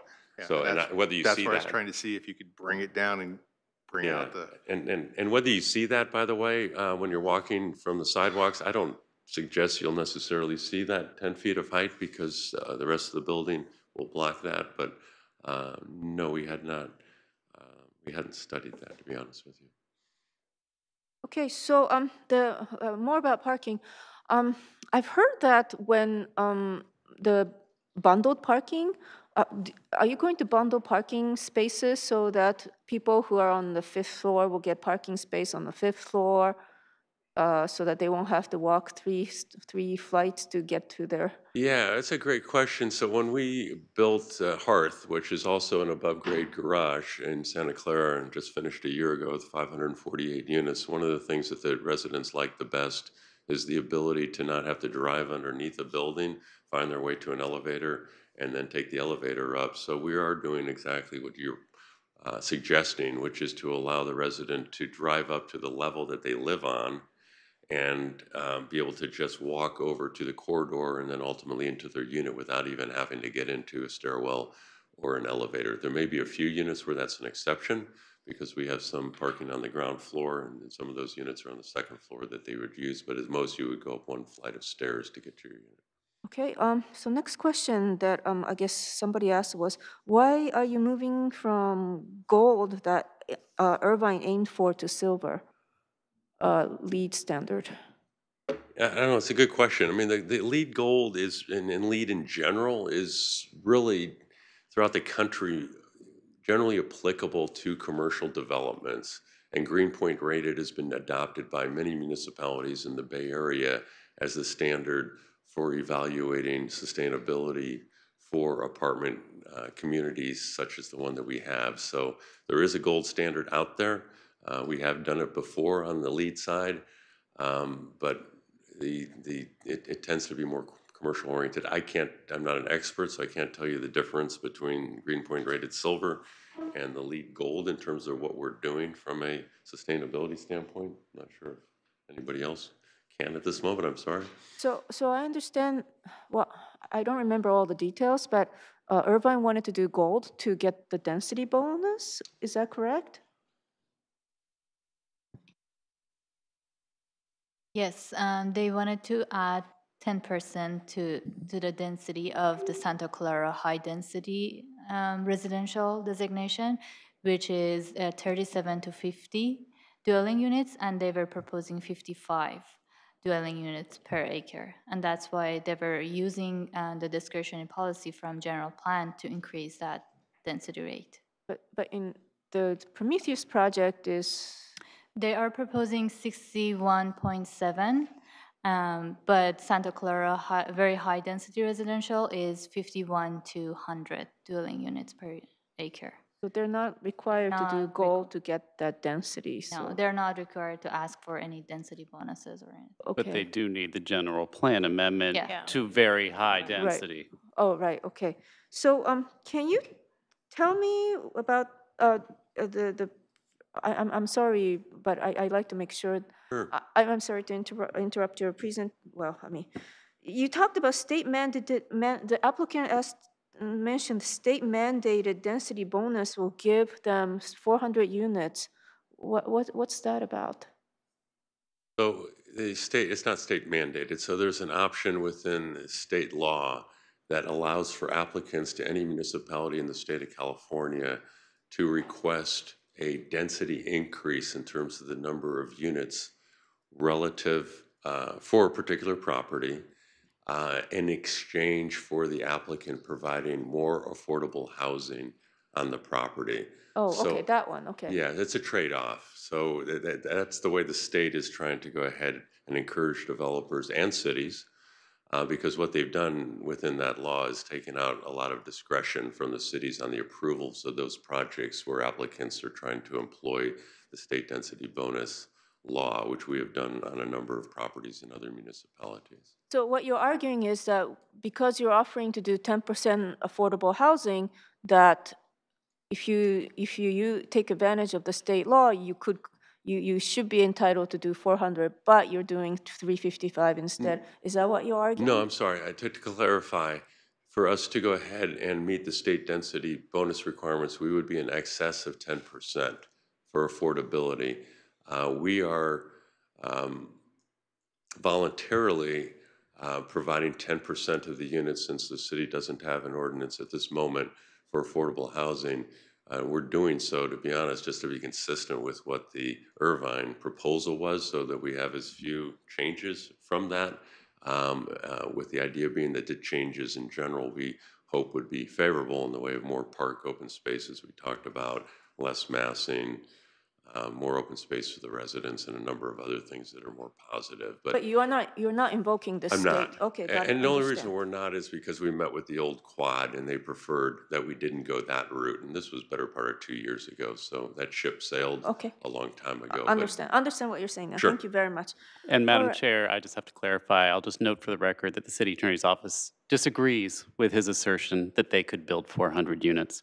We do not believe that they have any legal right to do so. We believe the zoning has reverted to R16L, R27L, CT, and ML, and they do not have a right to build. But that only matters if this goes to denial. So I'm just noting that for the record. We don't need to debate. Thank you very much. Yeah, Okay. we have an I'm glad we agreement to clarified that. disagree, correct? Okay. Yeah, we do Okay, believe Commissioner that we can Chahal. do that. On follow up on that, like what is the percentage if that zoning is state mandated high density? What's the percentage of affordability on that? Ooh, that's High. another math problem. If the zoning had not reverted and now we the have- Irvine project was still locked in, the Irvine was 318 units. So I guess we could calculate I think what density bonus one Commissioner would need. Shahal meant, No. if they were to exercise the state density bonus allowance, then how many units could they get on this acreage? Oh, on the current zoning Yeah. today? Uh-huh. Well, we'll have to look at the map and figure out exactly how much of it is R16L and how much of it is R27. Well, he's saying let's- assuming that Mr. Moss's point was valid, that the entitlement, the previous one, it was The still a Irvine PD. entitlement Yeah. is still in effect. So Irvine was entitled for 318 units. So to get to 400 units, you'll have to add X percent No. affordable. You want to know what Mr. percentage Jandis, is? no, I can answer my that, question I is think. my question is a little bit different. Let's say we don't bring R1L and all that stuff. Let's say as per state density law, Yes. they can bring up 455 units on that, hypothetically. 455? Let's assume. Assume. Okay. So what is the percentage of affordability housing on that as per state? Yeah, Oh. so I can answer that if you like. We've gone through this so many times. If he wants to take a stab while I do the math. So it's very confusing. First of all, there's a whole table set up by the state with different options you have in terms of how much affordability you want to provide, and then what the Level increase of would be. affordability. The level and the percentage. right. So there's about 20 different choices. The choice we were going to make, and we've done on other properties, was that if we provided 11% of the units at very low income levels, we would get a 35% density bonus, which is the percentage that gets us close to 400. I think it's 390 some odd units. Oh, that's how you came up with 400. Exactly. So 11% are very low. Now, very low means rents are going to be somewhere around the $800 a month. But that's not what level. you're doing. No, that's not what we're doing. Not I at think all. the question was a hypothetical. Okay, sure. Okay. To reiterate also, we had this discussion previously on another development, and under our current general plan policies, if you provide 50% of the units, I apologize if it's senior. I know it applies to senior housing units, but senior or affordable, there is no density limit for any development as long as you're providing 50% of those units at affordable levels. Oh, really? Wow. So I would propose to the commission tonight All right, okay. Let me go through, and I finish going through, and then I'm going to open the questions up to other commissioners. I just want to make sure that we cover the questions or that have already been asked.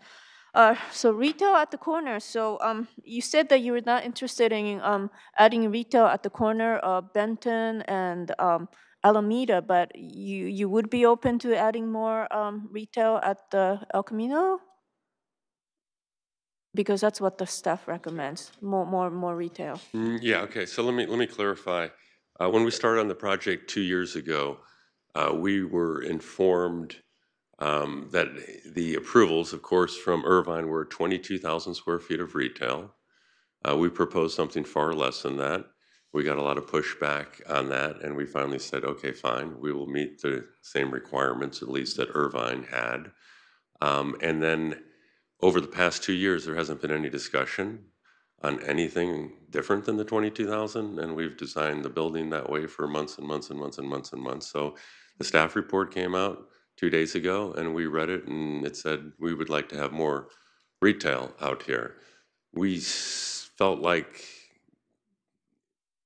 that issue was extremely important to us 2 years ago when we went ahead and talked with Mr. Vizo about negotiating the purchase price of the site, and that 22,000, anything above that was just not, something we were comfortable with. So this is something that came up brand new. We're still extremely uncomfortable. And the only reason we're uncomfortable, by the way, we'd love to do 50,000 square feet of retail out here if we felt like it could be extremely successful. It's just after interviewing retail experts, that means brokers and owners of retail in Santa Clara and Sunnyvale, for this location, for this project, all of them said, I wouldn't build 1 square foot. So the only reason that we're comfortable with doing 22,000 is we feel like we have no choice based on the prior approvals, and therefore we're okay with doing that. I don't have a lot of confidence that it'll be successful increasing that requirement on us, given the history of the project, the last 2 years of no discussion on it, and all of a sudden it goes in the staff report, we're not comfortable with. So between the work part of the live-work units, which is 2,300 feet, and the 20,000 square feet of retail we have, we're meeting that 22,300 square foot number, a little bit above what Irvine had, and we feel like that is sufficient at this location. We also met with the old quad the last few days, and at least some of the members and the leading members and the president said that he was comfortable with the 22,000. So this is a new issue, it just came up, and yes, we're very uncomfortable with exceeding 22,000. And for the reason I mentioned on the corner, I'm really concerned about the parking. I think this is gonna die here, because people are gonna park over here, and they're not gonna wanna park in that garage, walk down here, walk over here, and come to a one-off store. But the city's hoping to bring BART, and when that happens, we're gonna need huge amount of retail. Just to clarify,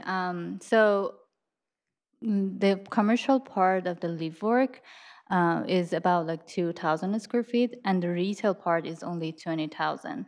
And I think last year when we sat down and talked about the project, we wanted retail even along Benton, to the corner of Benton and the Alameda. And then the applicant proposed to have live work instead of retail along Benton Street. But at that time, we still mentioned that at the corner, we prefer to have retail instead of live work units. And we would prefer not to count the commercial part of the live work as retail spaces like completely, because there's no guarantee that in future it would be used as commercial space. Thanks for clarifying that. Yeah, and when we did talk to the planning manager back then, I mean, Lee Butler was okay with going ahead and making the adjustment of a couple thousand feet based on the work part of the live work, and having the retail be 20,000, the work part of the live work be 2,300, and we get to the 22,000. If there's retail requirements on the corner, we're not comfortable with that. If the city says we need to do that, we would respectfully ask then for a reduction to the retail that's out on El Camino and or Benton to have the total amount of commercial space still remain at 22,000 feet. Just to make sure we understand, Irvine's proposal was 22,000 square feet of pure retail, and right. Prometheus's proposal is 20,000 of pure retail, 2,000 of commercial portion of the live work. So in terms of pure retail, Prometheus's numbers are lower than what Irvine had come in with. That's correct. That was entitled with. Okay, thank you. And higher on the work part of it. The other complication, just to be really clear, is if you get on this corner right now, this is, all these ceilings these are loft units. You have 9-foot ceilings with a loft area above it. To go ahead and do retail all of a sudden on the corner, you've got corridors that run the length of here. So from an architectural design standpoint, to all of a sudden, retail needs about 15, 16 feet of height. It makes it almost impossible for the corridors to work because of the second floor would run into the first floor, but maybe you can explain that better if So it's how about something adding 2,000 on the El Camino, 2,000 more square foot on the El Camino side? Is that feasible? We can look at that. I mean, we can Okay. certainly look at that. I mean, before we thought the work part, based on conversations with prior staff members here that are no longer with the city, they were okay with the work part counting as part of the overall commercial. But if the city's looking for more, I'd be more comfortable putting it out on El Camino than I would put it at this corner that's sort of cut off from the rest of the retail. Okay. I'm worried about it not succeeding, I guess. Okay, thank you. So Sure. I hope that clarifies. So the last issue, a commissioner has voiced a concern about need for more affordable housing. So is 10% the best you can do?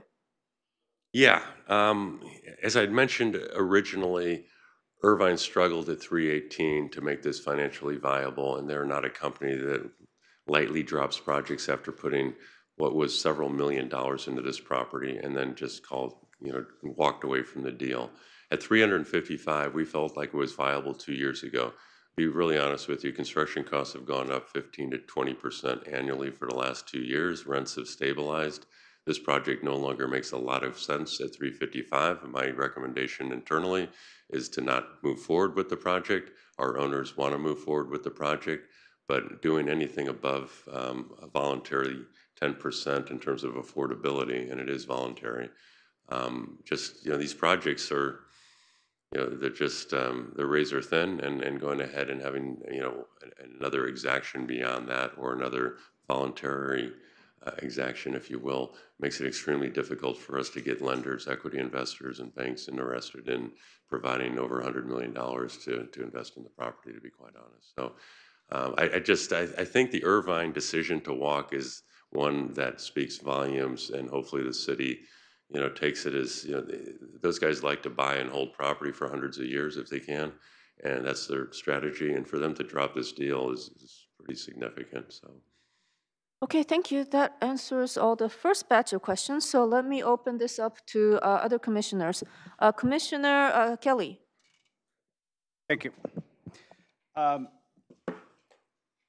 Having been part of the Irvine and seeing it die, and really want to see a transit-oriented development on there across from what will eventually be our BART train station, along with Caltrain, Amtrak. I would just ask you this question. We're looking at 355, that's 35.5 units. Is there any way we can make it 36 affordable units instead of 35.5?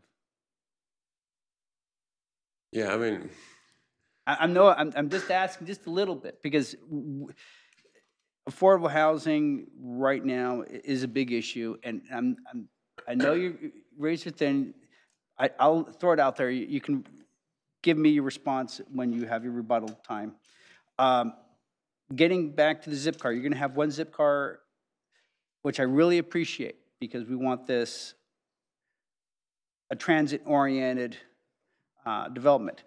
But if you find that that car is being utilized, which I would hope it would be because it's a transit-oriented development, do you have plans to increase the number of zip cars? Because you are overparked. the answer is yes, absolutely. Yeah, we would love to have more zip cars out there. We've had some properties with success with zip cars, and then we've had other ones where zip cars taking them away because they're just not getting enough business. We're certainly hoping at this location they would be in high demand, and if they were, you know, and we are overparked, which I think we will be. So if those two things happen, we absolutely would love to have more zip cars out there because we feel like that's a big amenity, not only for our residents, but the zip cars we have provided in other properties throughout the Bay Area and other municipalities have been open not only to our residents, but to the public. So that's usually a nice, you know, offering for folks that live in the neighborhood to be able to utilize those cars as well. So yeah, we would be interested in that. Okay. And getting back to unbundling. Yes. Now, obviously, we don't want to unbundle it all because I think the neighbors would be upset. But I would like some feedback, and I would wonder if we unbundled 10% of the residential units parking. Could you create a plan, say, within 2 years of the building being finished, so you're hopefully fully occupied, so we can at least have some statistics on the utilization rate? So, in other words, if people are using the transit, using the zip car, then you would think you'd be able to increase the number of unbundled units as you have vacancies. Yeah, so I'm trying to think about it under that scenario where there's excess parking in the parking garage. I'm trying to think about what the benefit and end result would be of unbundling. If you're thinking that that ultimately would cause a resident in our community to think about not purchasing another car because of the extra $100 they would have to pay to park it in the garage versus going out and parking in the neighborhood, I'm not confident with the discretionary income levels of our residents for these brand new projects that that would be enough of an incentive for them to actually make that decision of not buying a car. I think our average resident is incentivized in a significant way not to buy cars just because of well, one, sustainability, and number one, and number two, which is number one, is cost.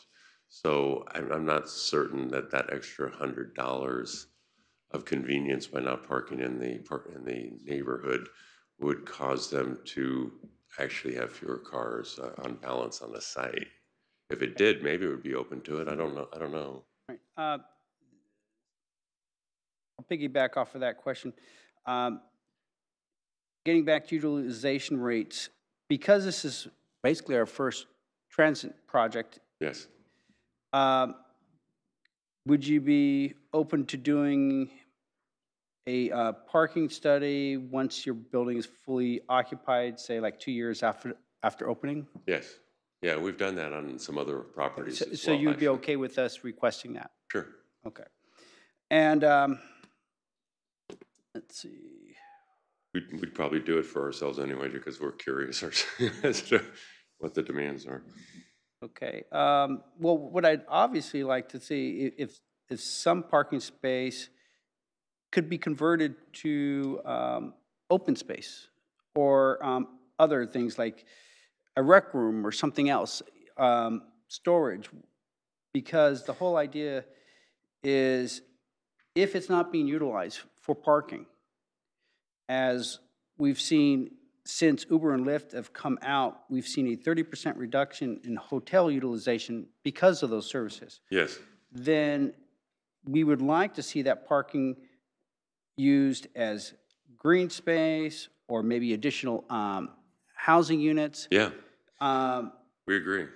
So the study would be very important because it is a very important location. So I would add that condition probably to approval just to have a review, and you can tell me what time period you think would be most advantageous. Yeah, we think that would be fantastic, and we're studying all of our new properties to find out what the hell do we do with these garages when they're mostly vacant, which I think they will be in 10 or 15 years because of not just Uber and Lyft, but the autonomous vehicle. I mean, they're not going to be empty, but I think the utilization rate will go down significantly. So we already are taking a look at creating more units and structurally designing the garage to accommodate that in the future. We're also looking at storage opportunities. What are you doing with this garage for that future conversion? It's just structurally making sure that in the event we wanted to convert it to some other use, whether it be storage or actual units themselves, that we'd be able to potentially do that. It's got its challenges because of the parking garage being surrounded by units and getting proper light and air in there. So maybe you can do that on some of the top floor units.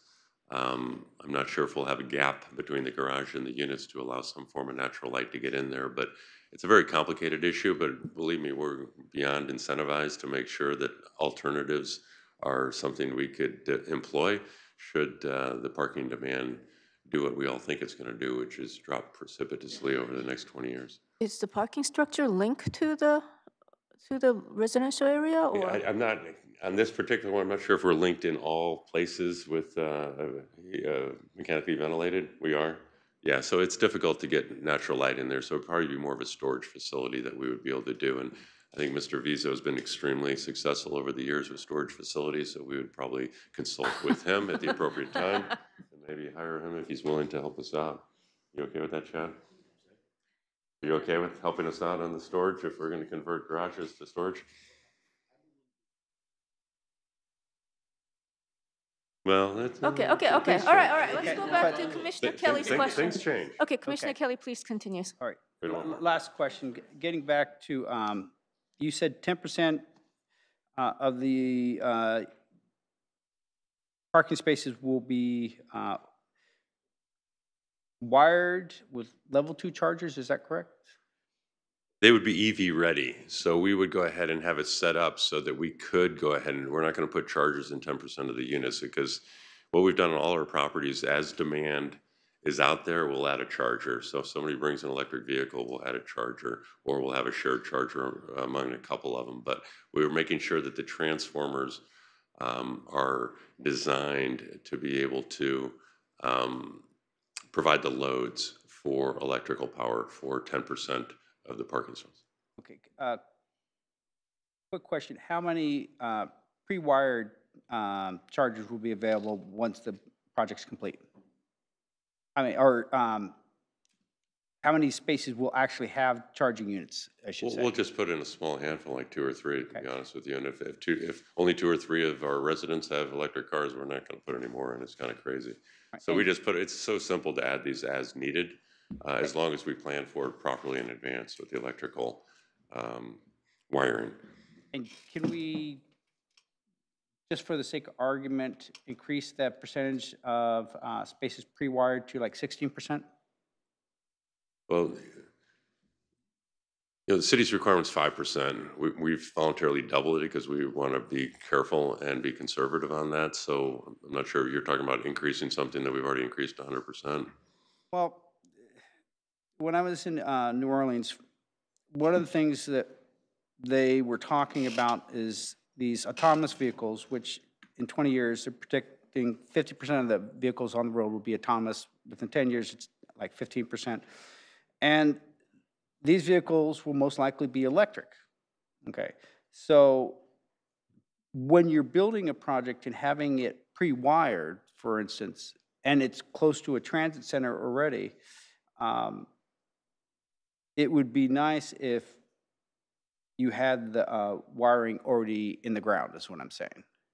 But yeah, I hear you. In terms of the number of vehicles, electric or not, next to transit should be actually less, right? And the autonomous vehicles, my understanding is not that individuals necessarily will own autonomous vehicles, although of course they may, but it's more of a But most likely, service. Some of those vehicles will be stationed throughout parking garages that are currently within the city, rather than all of them kind of flooding in and flooding out.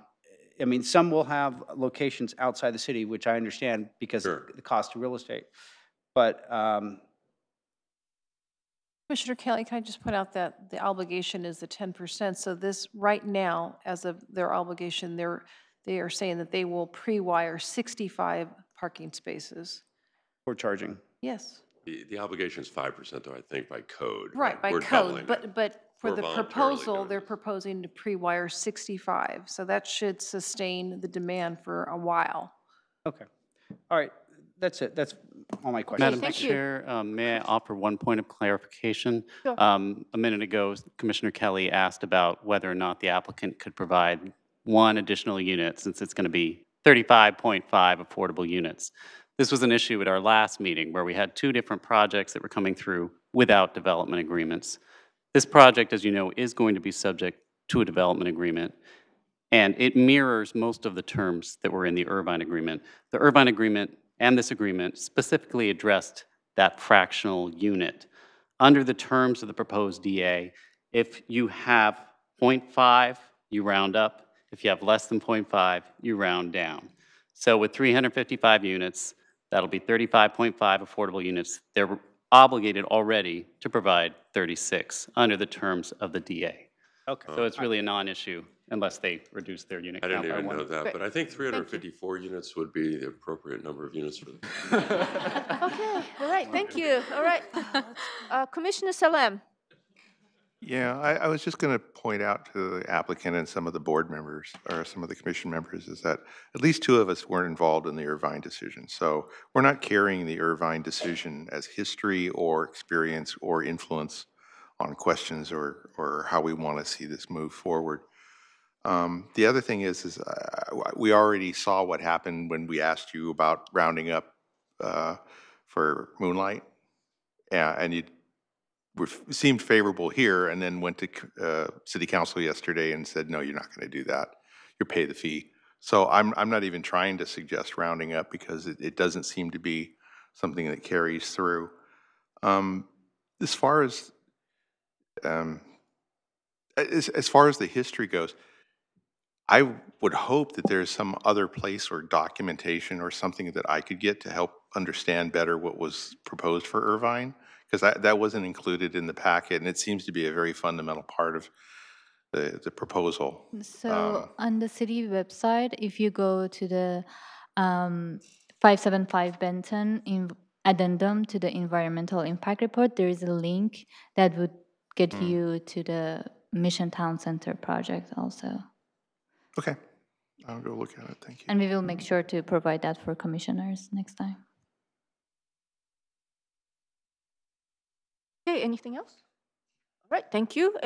No other comments? So let's open, thank you very much, thank you. Before he goes, I'm sorry, Commissioner Casey, just before Mr. Moss leaves the podium, I just have to make one quick correction. In his presentation, he referenced the $5.57 million in park fees, which is accurate.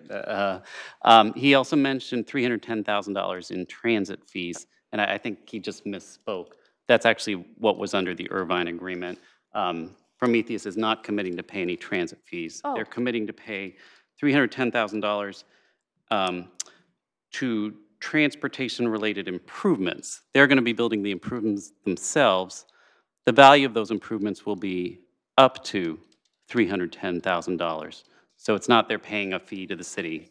They're committing to build up to 310,000 improvements. Yes, I misspoke. You're correct. Thank you very much. Okay, thank you. All right, let's open this to the members of the public. So who would like, can you quickly raise your hand on if you plan to come up and speak? Just so that we can see. Yeah, just 2 people? Oh, 3 people. 4 people, okay. All right, so the first person is Selena Levin? Oh, Adina Levin. Okay, I'm sorry, I don't know how to read.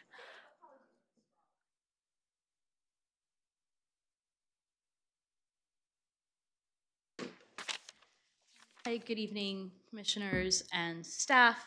My name is Adina Levin, and I'm here with Friends of Caltrain as well as Catalyze, and these are 2 nonprofits supporting sustainable transportation on the Peninsula Corridor, as well as lively mixed-use development addressing our housing crisis and creating great places. And so, first of all, glad to see mixed-use housing development come back at this location, which is really just a fabulous spot to have homes and retail.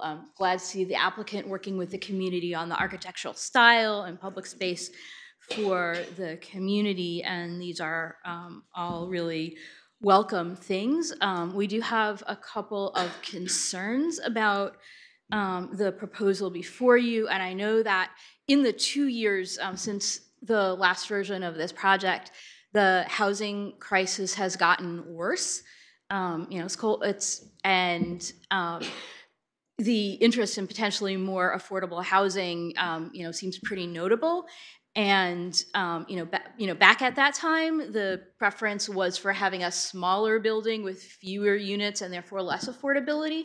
And I am wondering, given the state of the community overall, the overall community survey relating to the El Camino plan, whether that balance might have shifted and whether people might be interested in having, more units and then therefore the ability to have more affordability. And lastly, parking. So based on the data that the developer has shown, but also Transform, which is a nonprofit that focuses on housing and transportation, they have data suggesting that depending on the transportation programs, the parking could go even lower. So I would suggest a lower level of parking affordable for the location. Thank you. Thank you. Next person.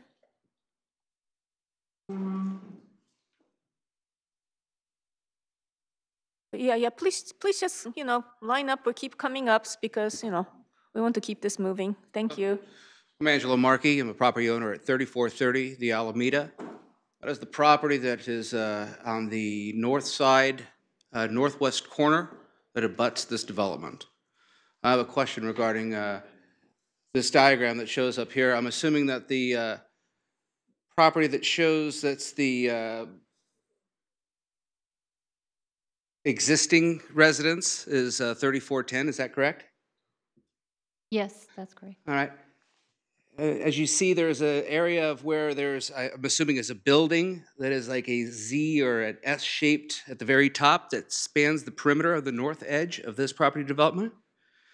I'm wondering if the county setback is going to be observed. It doesn't appear in scale with this particular diagram. Okay. Is that it? That's it. Okay.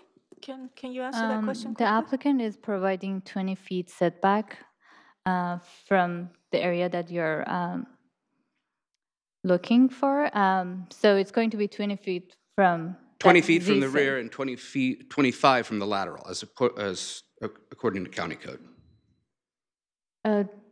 County code? This is City of Santa Clara. I understand, but I didn't know that that county code was subordinate to city.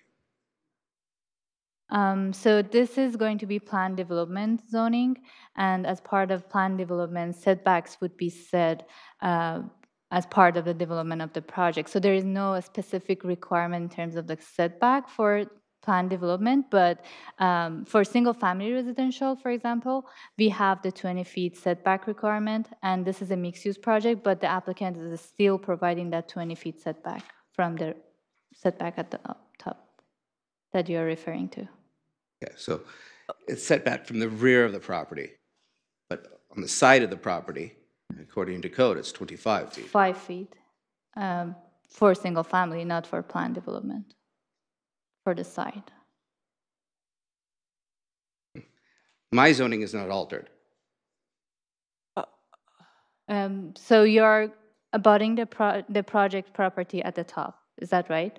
That's correct. So it's going to be the side of your property to the project. So the setback requirement for you, which is single-family residential, is 5 feet. On the rear, I'm not understanding. At the because side. On the side is 25 feet. Okay, so It's 5 feet. on the side that this project faces this gentleman's property, what is the setback? 20 feet, right? Yes, that's right. Okay, so you're getting 20 feet. I'm getting 20 feet. Yes. Okay. That's it just doesn't seem to be Okay, so consistent. your 2 minutes is up. Thank you very much. All right, next comment is Emmy Moore Minister. Thank you. Good evening. It's a joy to be here. It was probably in the mid-1970s that somebody wanted to build a high-rise in downtown Santa Clara. I and a few of my neighbors weren't too crazy about it, And that was the beginning of the form of the Old Quad Homeowners Residents Association. Please excuse me, I'm not representing them tonight, but just going back in time. That building never got built. And since then, I'm proud to say that that association has continued to grow and has recreated itself and is concerned. I'm hoping to hear from some of them this evening.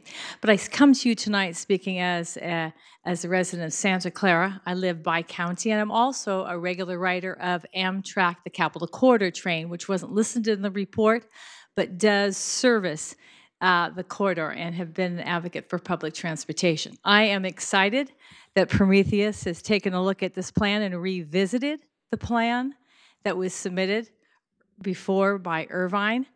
I am happy to see the improvements from a visual standpoint and how it is integrating into a community. You did a really good job, and I know a lot of time was put into that. Having chaired this planning commission at least 100 years ago, it wasn't 100 years ago, but served on this planning commission and chaired it, I know the responsibility in trying to make the right decisions, and I know tonight you will do that. But I would say I would be really proud and pleased to see this approved in our community. Thank you. Thank you very much. Next person? Anybody else? Okay, please. This is your turn. Yes. A couple foils that I like to show. I need a clicker, I guess.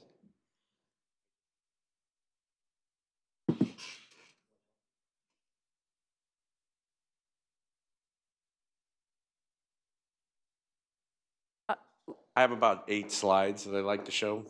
You have 2 minutes, and okay. please state your name if you like. Okay, I'm Rod Dunham. I'm a 4th generation Santa Claran, and this area with which we're speaking at 575 Benton Street is near and dear to my heart because it was my great-grandparents' original destination or location back in the 19th century. So being a 4th generation, this area is very, like I said, near and dear to my heart. These are our, first of all, I'm co-chair of Reclaiming Our Downtown. It is a group of over 3,500 people. And right now I'd like to go into some discussion. And I know I have 2 minutes, but I'd like a little bit more time if that's possible. No, please finish in 2 minutes. Okay. We recommend a delay in adopting a recommendation to City Council on this item for several reasons. Our group wants to thoroughly understand what our city is getting in return for the increase in residential units from 318 to 355. We know that the EIR has been completed, but this number of units comes at a great cost to this area and the quad residents, which I am one. I live at 829 Benton Street, so I'm right down from this. We are not opposed to this, by the way, but we are opposed at the magnitude and the rate of return that the city will be. This area is a historic area. I know we're talking in terms of transit and BART in the future, but I'm giving, these are very synthetic terms, and it's going all over the city right now, a lot of synthetic building going on. I speak from a historical standpoint. If this was 50 years ago or 40 years ago, this room would have been packed, okay? As you saw at Moonlight with the similar project, okay? So I'm bringing history and a real sense to this. Let me go to slide 2. Okay. Each California, this is an example, each California residence, this talks about parking, okay? Each California residence generates between 8 and 10 car trips a day. At 355 units multiplied by 365 days, we are going to see an average increase of 1.2 million car trips a year added to my street, Benton, Homestead, Lafayette, and all the streets in between in this historic area. As a resident, we better be getting something in return. We are assuming that there could be a concession to Prometheus's other property, which is right in the middle of the original downtown. The downtown we have worked for 2 years to return. We want to emphasize that the return of the original 75-foot wide street, Franklin Street, and the rest of the original street grid is paramount to our group. The reason for this is the success we have studied in other cities. For example, Mountain View originally looked like this. Okay, your time is up, so... 4 lanes of traffic and 5 Okay, bottom line, we're looking at a rate of return here. Okay, That we believe that 318 units that was originally proposed by Mission Town Center, by Irvine, we want to know that at 355, that the community gets something in return. Okay, And so what are you talking about with the other Prometheus property? How's that relevant? I'm bringing it up because as it's related to, we are assuming there could be other projects in this general scope that we're looking at as far as our street, bringing back Franklin Street, the downtown historic district. We believe this area is a historic district. And so in saying so, that the return of downtown, which is, there so happens to be the original grid, it's an 8-block grid, that we are looking into proposing that if it is going to increase to 355 units, that we also look at for ourselves something in return that as a community member, as a resident in this area, if we're going to increase to 355 or higher, which it could be, plus parking, which I just gave you an example of parking. Okay, so what are you asking for? I'm asking for you to delay this in adopting recommendation for, and these are the reasons. In closing, we also recommend that every part of this historic area of the, which includes the quad, be planned with a precise plan first.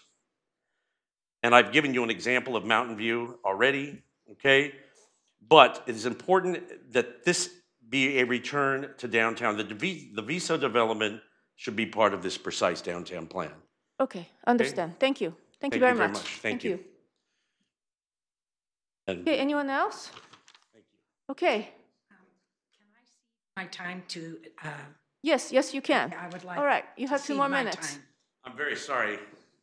I was kind of, thank you, Mary. Mary's part of the. But please finish in 2 minutes. Yes, I will finish in 2 minutes.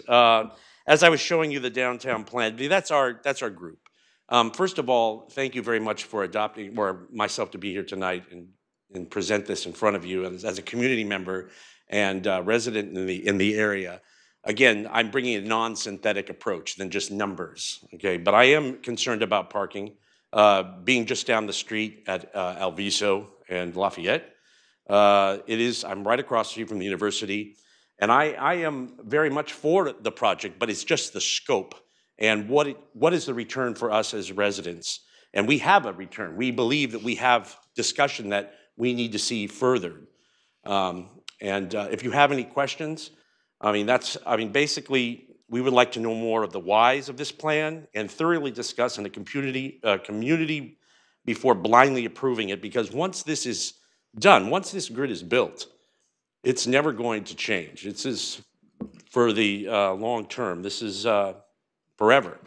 So as a community member, as a resident of this area, which is, again, a 4th generation, and my great-grandparents are from this area probably in the city means more to me than anything. They were right there at Sherman and Fremont Street, so it's right in the heart of that area. So being the founder of my group, which is Reclaiming Our Downtown, is aligned with the Old Quad Association, so we're all in the same vision. I see, actually, Mr. Moss talked about, downplaying retail. I disagree, because retail, I see it as a stronger point, because you have 9,000 students at Santa Clara University are looking for what to do on a weekend night. And I know what they're doing mostly, okay, and I don't need to go into detail on that. They're supplying a lot of the homes. But again, we cannot continue to build in the heart of this city parcel by parcel, okay, and that's where we're at. We're building parcel by parcel rather than looking at the overall scope of a downtown precise plan. And I thank you very much for your time. Thank you very much for coming. Thank you. To speak to us. Okay, anyone else? All right, would the applicant like to rebut? 5 minutes?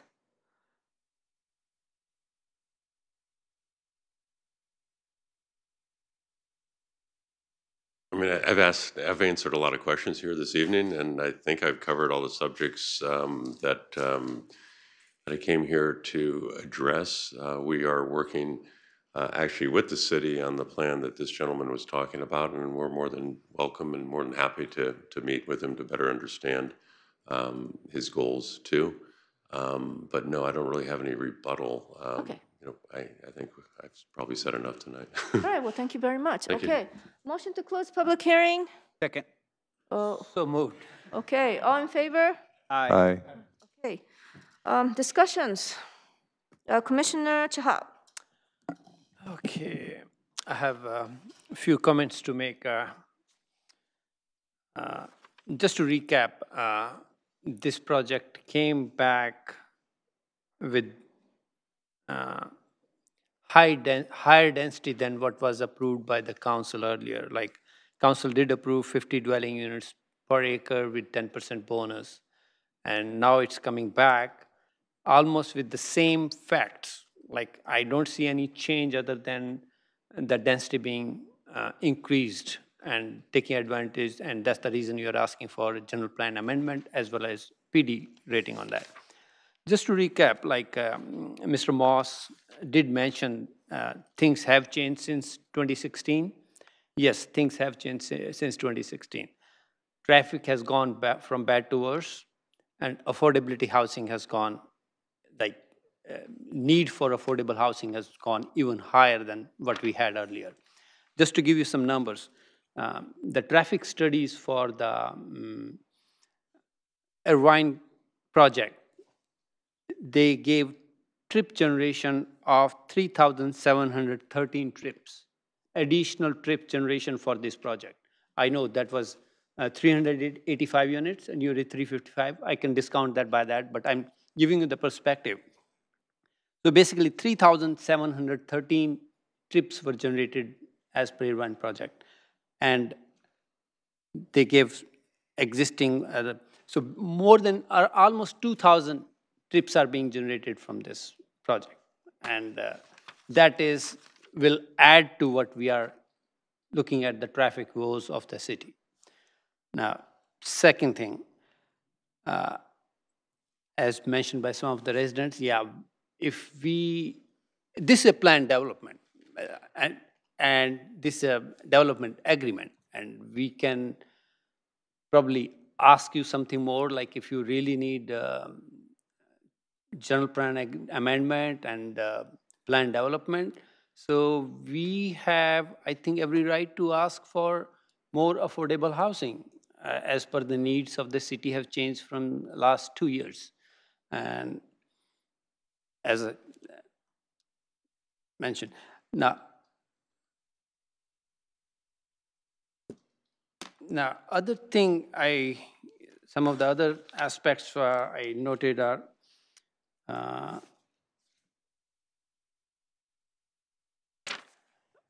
there's a park over there, public park, right?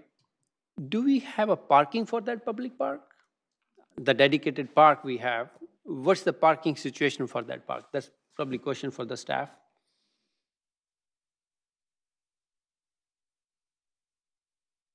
I believe this question were also asked by Parks and Rec Commission. Mm-hmm. And you want to answer? The applicant has answered for that. I mean, the intent all along on this public park was that it was a neighborhood serving park and it would be a walkable park. So there was no expectation of people actually getting in a car and driving to utilize this, what is a relatively small, what we call parklet. So I think that that's been the intention from the beginning. So no, the long and short answer is there is not parking provided for it. We're creating many, many parks in the Bay Area like this, and we haven't created parking for any of them for that reason. Most folks that will be expected to use it would live within a few blocks and would generally walk over there. But okay. And there's street parking too, don't get me wrong, so there is street parking. Yes, yeah. Not in a parking garage and then walk to the... So does Park and Rec, when we build a park, do we require a parking for a park? We have had different size developments, and sometimes there is parking, such as the one on Worthington doesn't have any independent parking. There is parking on the Loop Street and on Forest Avenue. So the Agri-Hood, which is one that's going to be coming forward to you, does have some guest parking space, but it depends upon the size and whether or not it is truly a dedicated park space. This is, as Mr. Moss said, it's a parklet. It's not really considered a public park. I mean, in terms of the way we would normally associate with, say, a broader region that it would be serving, so. Okay. They were fine without having any additional parking there. You call it Worthington Circle? Worthington Park Place? Circle, yeah, that, I forget the Same name of thing. the park. Yeah, that doesn't have any parking specifically for the park, it's just along the interior streets of that development and along Forest. And Parks and Rec has concerns about even if they assign a space in the parking structure, it would be far away from the park that they're proposing, the entrance to the parking, which is along Benton Street. And the park is along the Alameda. Okay. And the other thing I also brought up last Planning Commission meeting too, because any neighborhood adjoining streets will have a tendency to be overfilled, parking will overfill into those streets. So I think it's again a moot point. Whenever we have these type of development, we should proactively consider 2-hour parking on those adjoining streets. I see all the time, like, and these are complaints from the residents all the time. So I think we have to be very proactive in getting those 2-hour parking and the resident parking permits for those streets, instead of those coming back again and again and asking for those things. It looks like 355 people. If somebody has to come there for half an hour, he won't go to the 5th floor of his parking. He will just park outside.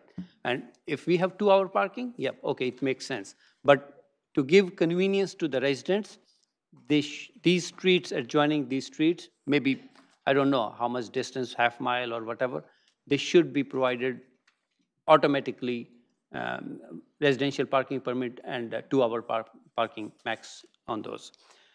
Okay, and other question. If we consider this as a mixed use, what is the FAR ratio of, what is the total square feet of commercial space we need to have it, as per our FAR codes?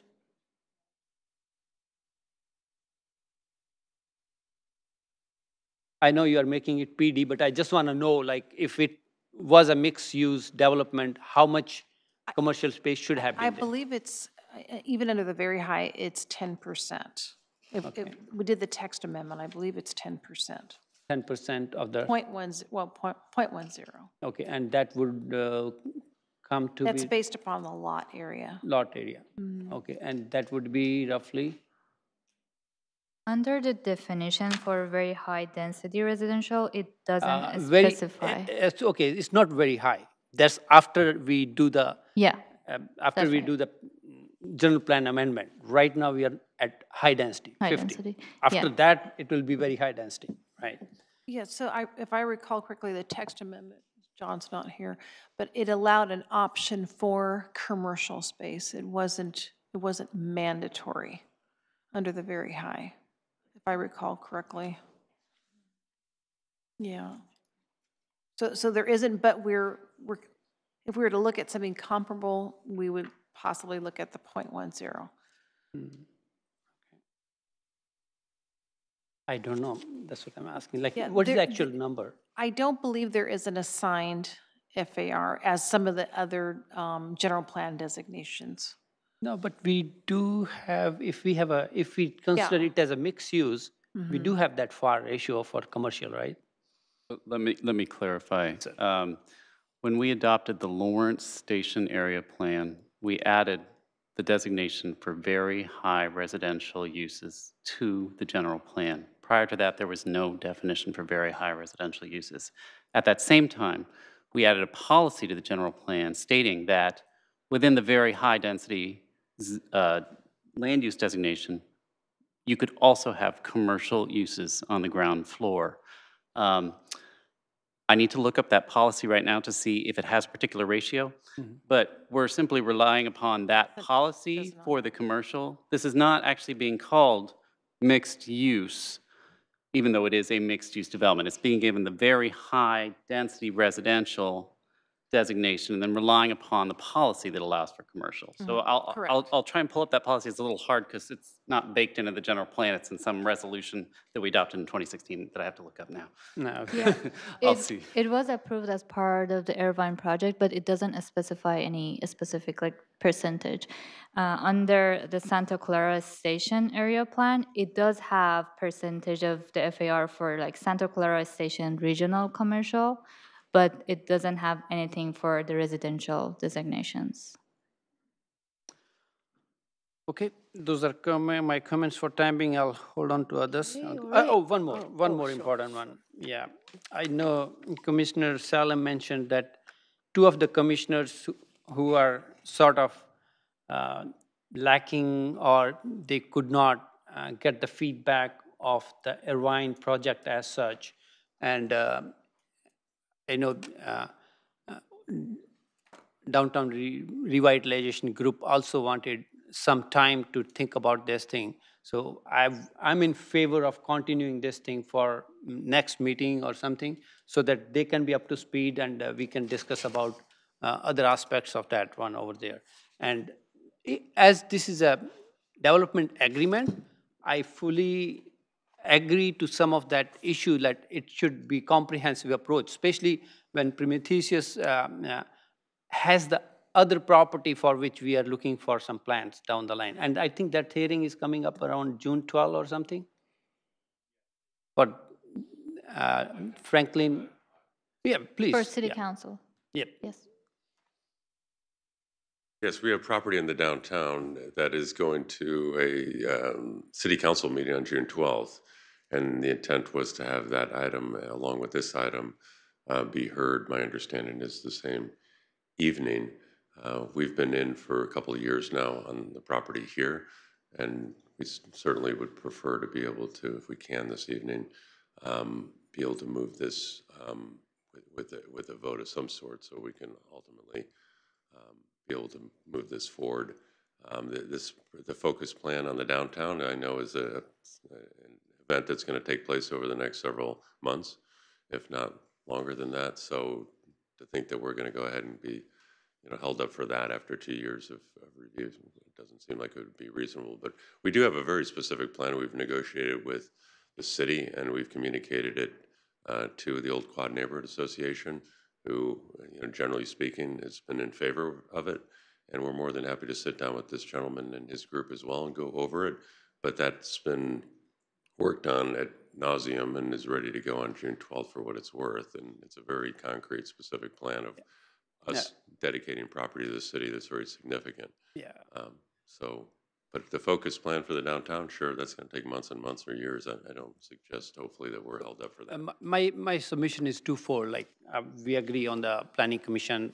Two commissioners were not up to date on that. And for a project of this size, getting another month, I know it always matters. But if we have to make a judicious decision with the full knowledge, I think 1 month is not a big time to continue this thing. And we will have more clarity Sure. for that matter. Yeah, it's all up to the commission, of course, but the 1 month, just to remind you, it'll actually be 3 or 4 months because the council breaks. So it's a extremely big issue, and the property owner, we've been working with them for years on this, so we'd really be, we'd love to be able to move this forward. And just in the bigger picture of things, this project has been on hold for months and months and months because of us working on negotiating with the city on a request that they made well into the negotiations for this project on Franklin Street. So we've spent about probably 7, 8 months now. And that's my goal. Like if you can work out both the things at the same time, that would be much better. I think we have with at least with so far with the planning, and we're going to go to council on it. So it's going there for their decision, not ours, and it doesn't go to planning commission, unfortunately. So that item's been worked on. Let's have Commissioner Salem and Becker see what they have to say about this. So let's move on to the next topic, please. May I answer Commissioner Shah's question first? I found the resolution finally, and the planners are correct. There is no specific FAR identified for it. It simply says retail and other compatible commercial uses that activate the street shall be permitted on the ground floor. So we don't actually set a minimum FAR. And that's for the very high density. Very high density, correct. And not for high density? They can't build this project under high density. High density, okay, thank you. Thank you. All right, Commissioner Becker. All right, well, first off, I want to start with thanking Rod, Mary, and Anna, and all of you to come out, and I read your letter, Donna, and I agree with you that this does need to be part of a precise plan, that I think this does need to be taken a little more time. I'm fresh to this. I'm still going over the information. I've actually known about this property when it was as Irvine. It was a big topic during the 2016 elections, if Suds and Raj would remember that. At the same time, I've seen a lot of these letters that I've gotten from citizens here, and everyone's against the high density. I'm not saying I'm against high density or anything. I'm just saying that we do, like Rod was saying, we need a precise plan, especially with our downtown, and this is very close to that area. The parking is just, it's not good for me. I'm sorry. I live in an apartment complex. It becomes a battle when people take your parking spot, and then you have to go find that person, and it becomes chaotic. The other thing I'm really worried about too is the entrance to the garage. That's really close to, I mean, it must be on, I think it's, what is it? Forget the street name right now. Benton? Sherman, I think it was Sherman. Yeah, so is that where the entrance to this will be? Is that Sherman and everything? You mean along it? Like, Yeah, yes. that's where the entrance to this is. Okay, yes. so there's a little space. And the other thing I'm worried about, I mean, are we going to expand Benton a little bit in that region? Because, I mean, in my opinion, we're tightening the noose on a lot of people around here. Raj had said it, Commissioner Chahal just said it a little bit ago. The traffic is getting worse. It's getting worse. And the affordable housing thing too, I mean, 10%, yeah, that's nice and convenient, but I want more. I mean, if I was somebody, I'd want 15%, but that's me. I'm being very hoggy kind of person on that. But I would even settle for 11%, 12%, because we need to give people a chance. We have the Starbucks worker here. We have, maintenance workers. We have people that are trying to make a living here, and it's just too expensive. It's too expensive, and we're ruining the American dream for people, and it's really sad, to be honest. I struggle here. I work 2 jobs just to sustain myself here, and I think that's the voice of a lot of people here in Santa Clara. 65% of us are renters. A lot, there are homeowners, but I think the homeowners are going to be affected by this too in that neighborhood. If I can continue for a moment here, a lot of notes on this that I put down, and I really want the people's voice to be heard. And I agree that the Planning Commission and City Council, from what someone here said, Mr. Epton, we are the only protection for the unreasonable and irresponsible and unsustainable building practices. I mean, we are the only ones that can stop this, and so is City Council. I'm not for stopping this project. It just needs to be with the right, precise plan in our downtown. This is, I thank you for that. And then the other thing is, at the same time, we need to increase the retail space. If we're going to do this, we need more retail. Because where's the nearest grocery store? Safeway? I mean, I live over on Homestead. We have a Safeway. We keep losing grocery stores. Our grocery stores are packed. We're running out of food. I seriously, it's understocked. So if I can have the opportunity, I would like to make the motion to say what Mr. Chahal said, which is, let's continue this until we have a precise plan and everything's set. Oh, okay. Okay, we have a motion on the floor, but, okay, so, what do I do? Because we do know we have new commissioners and there's some new topic areas that are being discussed. So this area, as our planner Ella had pointed out, is actually in the focus area, the station area focus area, which is a different geographic area than the boundaries of the precise plan, which the city is going to be engaging with consultants. As you know, we have a budget in order to do this precise plan. It's going to be hopefully a very involved community engagement stakeholder process. It will likely take at least a year, if not more time, to solidify a precise plan for the downtown. And it is not actually physically included in the boundaries of this specific site.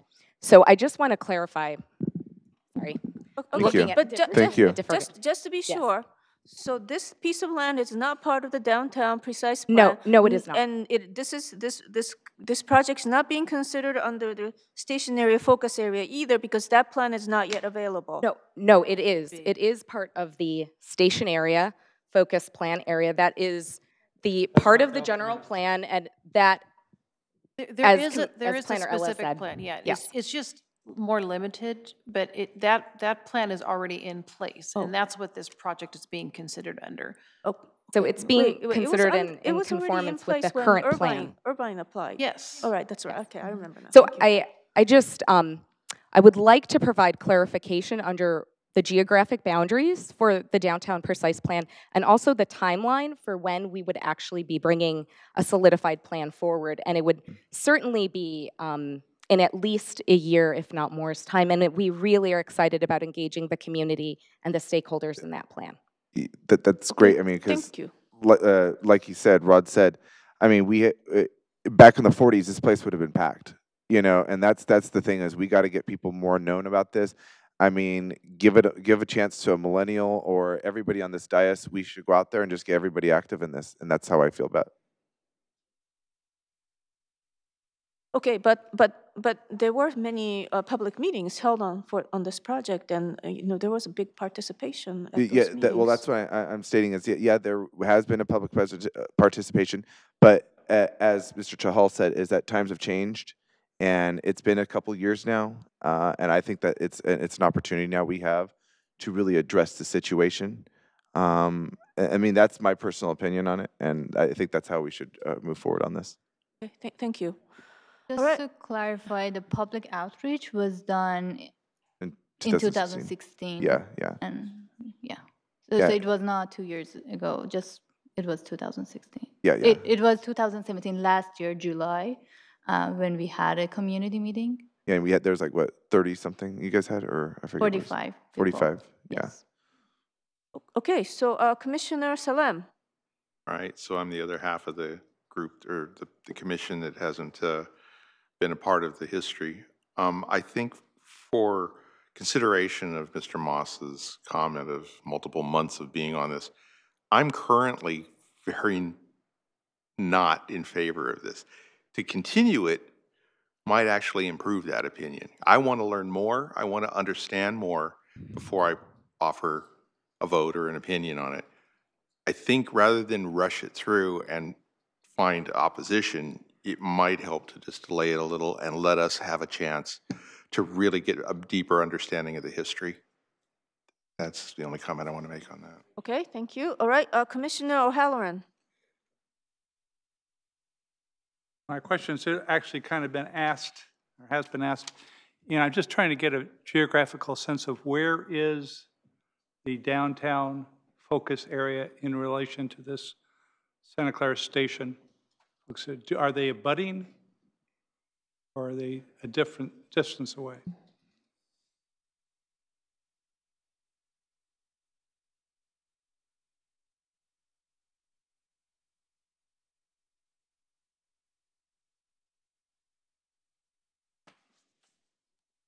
Yeah, so this is the downtown, a specific area plan, and the project is located about like up here,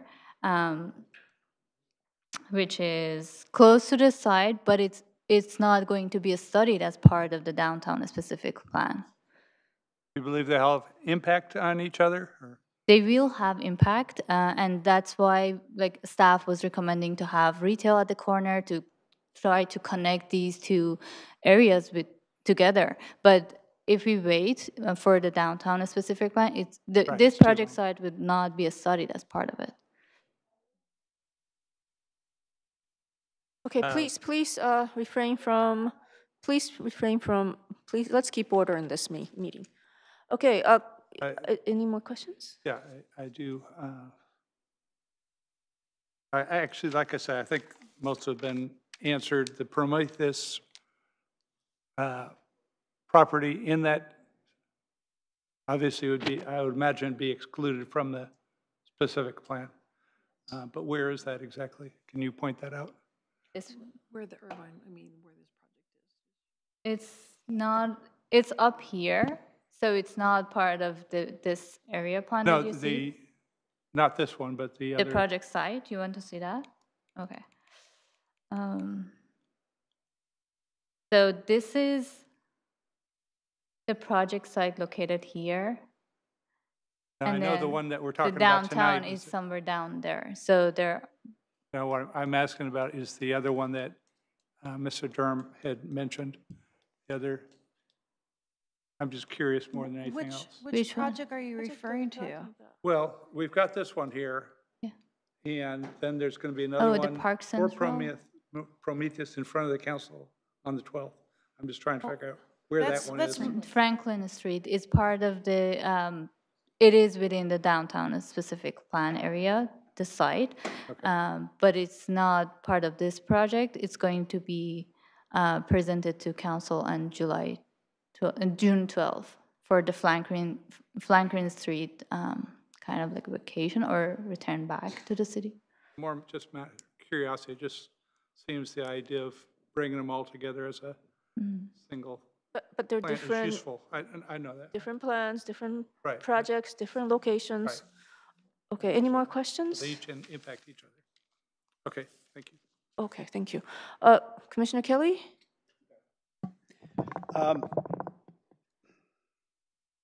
Being someone that's seen the first project, I think this is a better project, both in scale and in design. I also think the transit center needs density. The downtown needs the density. The retail shops in downtown have been struggling to be revitalized for a very long time. And to push us off and to continue to hurt the downtown businesses makes no sense. I also think it makes sense to have both matters heard on the same day in front of the council, although I would recommend, and I don't know if we can do anything more than that, that the Franklin project be heard first and then this project be heard after on the 12th. I like the fact that it is walkable. It's walkable to downtown. It's walkable up the street. Quite frankly, I think the retail, once BART goes in, will thrive, although that's a few years away. I like the fact that they're providing a zip car. I'm satisfied with the parking, and I think the parking study will show that utilization rate will actually be lower because there's so many transit options at this location. And not to beat a dead horse, but we keep approving more office space and more jobs, and we're starving ourselves of housing.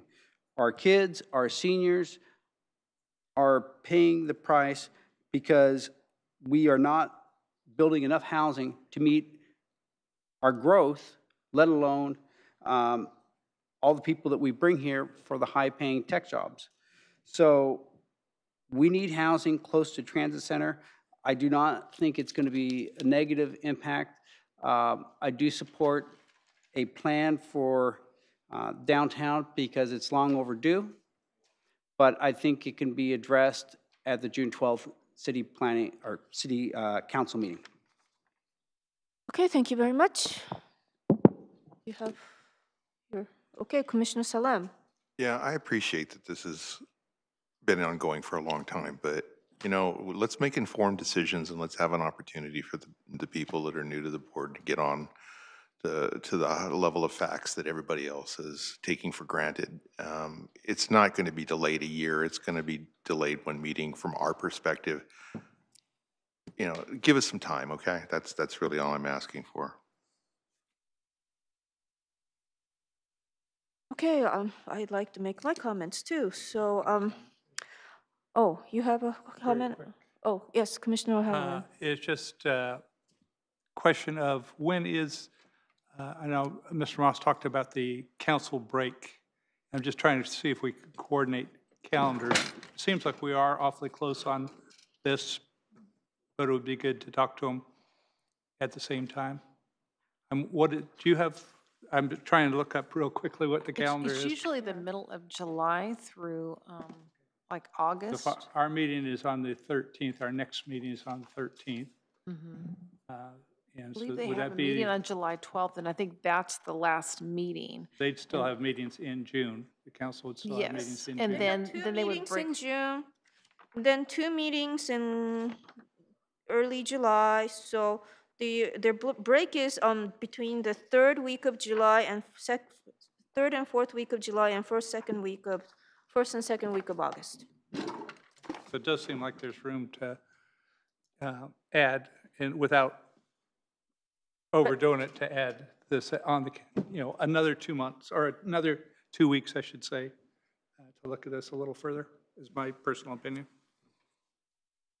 Okay, thank you. All right, so I'm hearing a lot of people wanting to continue, but I'm opposed to continuing because this project is very similar to the Irvine project, which this commission supported back then, albeit we have different members now. I supported this project. I thought it was a good project, and it's too bad that it didn't move forward. You voted against, okay.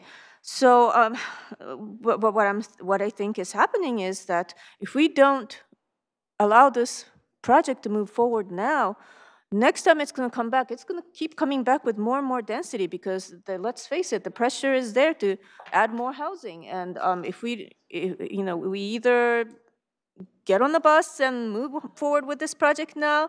If we say no, then it's going to come back again and it's going to be higher density. And so, this cycle is going to keep continuing, and we need housing now, and I think we need to do something and approve this project. So I support approving this project. I oppose to continuing. But I think, if the developer is open to providing higher ratio of affordable housing, I think that will be a great thing, because in a few months, if the project gets continued and if it comes back much later, if it doesn't come back in time, the developer may be required to go to 15%. No, that's not going to happen. 2020. 2020. Okay, all right. Okay, so but I'm open to more affordable housing, but I'm definitely for allowing the developer to move forward this project. Okay, so Does the applicant have to request the continuance? No. No. This is a recommendation of the Planning Commission, so that does not require their consent. all right. So it looks like the developer, the applicant has a comment to make.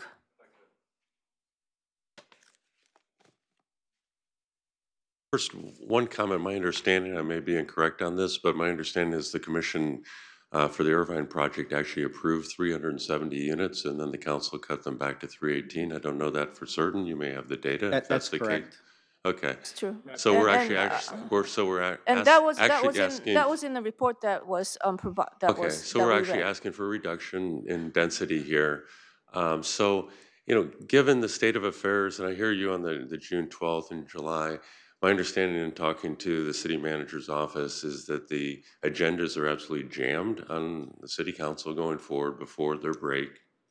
My understanding is that it would take months and months to get back to them. We'd be there in September or October, best case. And if you want to study the focus plan, as was mentioned by staff, that's a year plus out.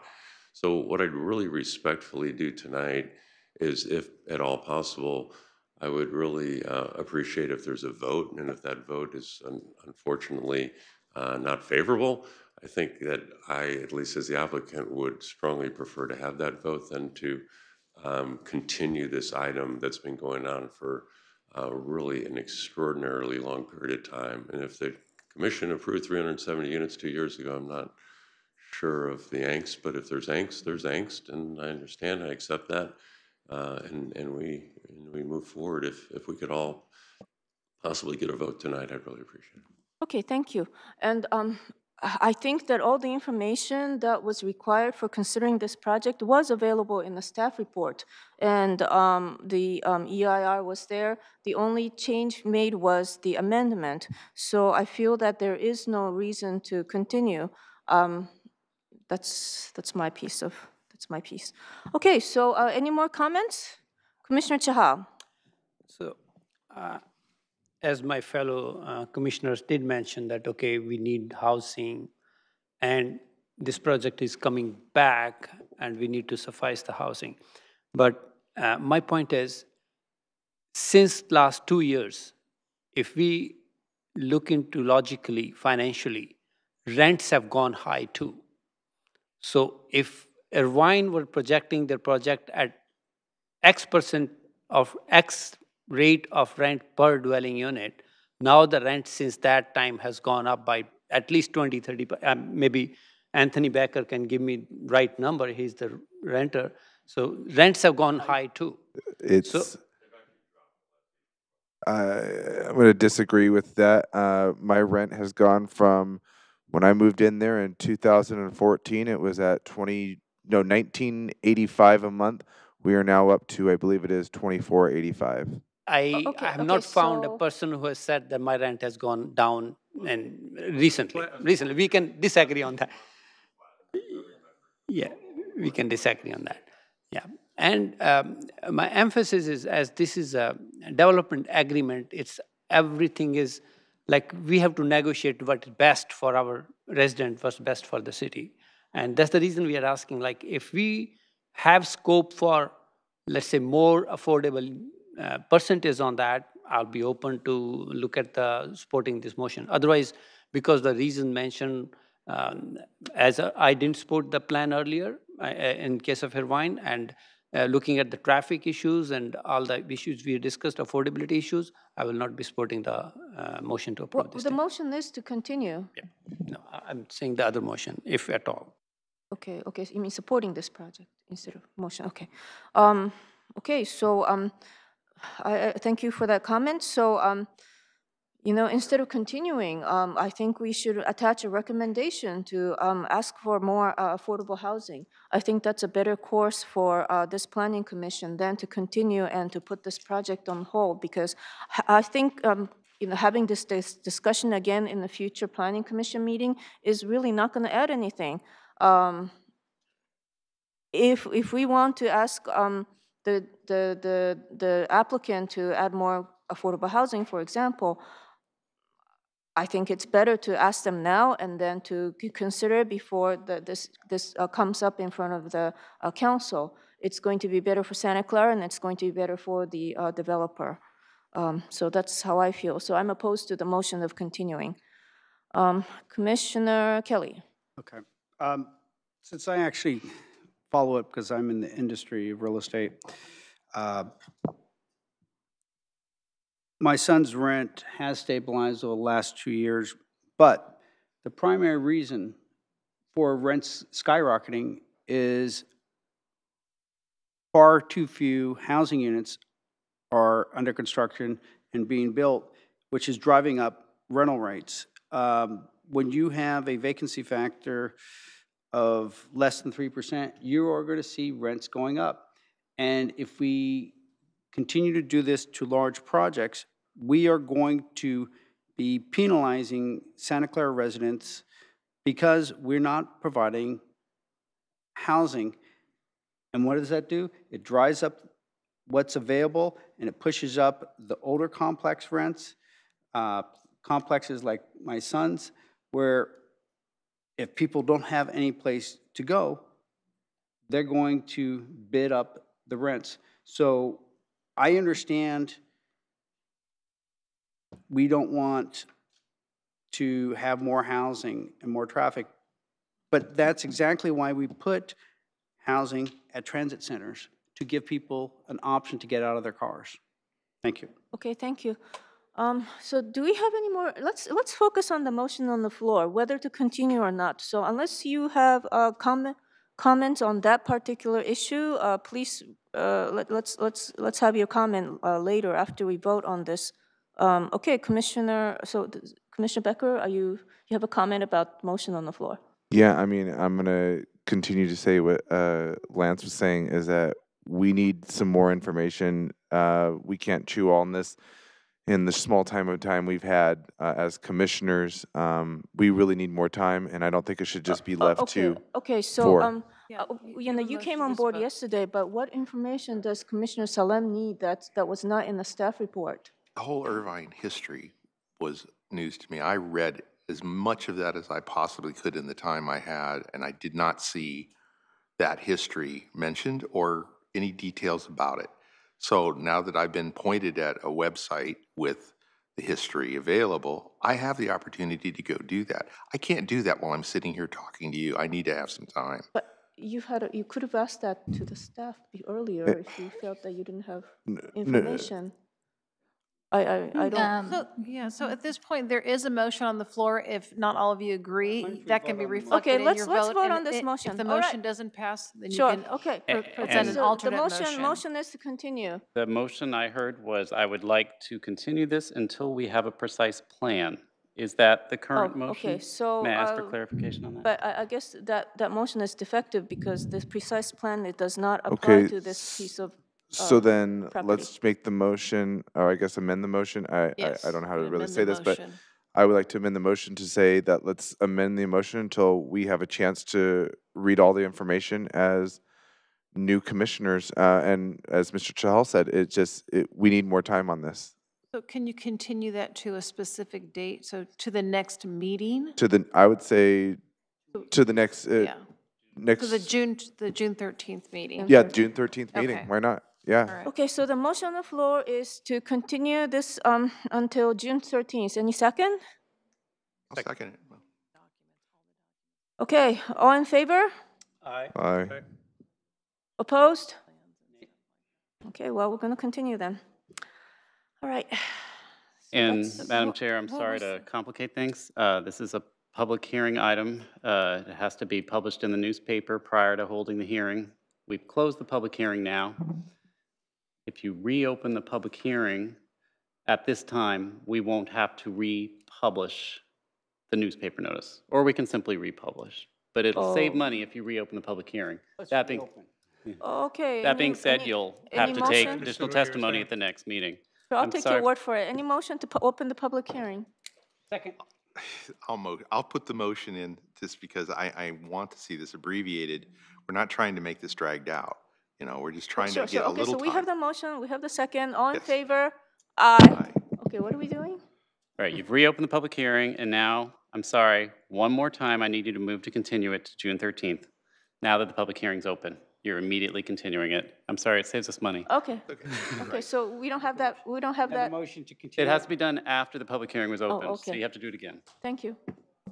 Make a motion. I'll make a motion to continue it to June 13th. Yes. Any seconds? Did the public have right to? No. Any seconds?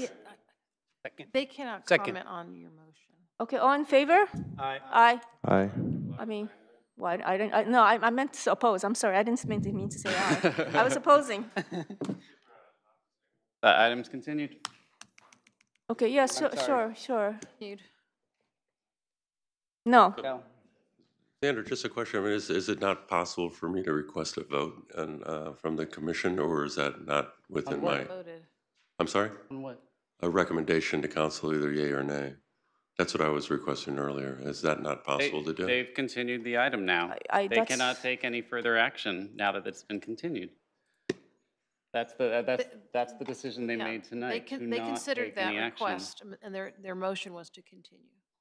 Yeah, so it'll be pushed I off. till thought I June. had the opportunity. Mr. Kelly to and I got request a outvoted, so. vote one way or another. You did request it. You did request that. You did request it, and They considered a it, and majority of the they made commission an alternate wanted more motion. time. It's optional to do it. Okay. Okay, all right.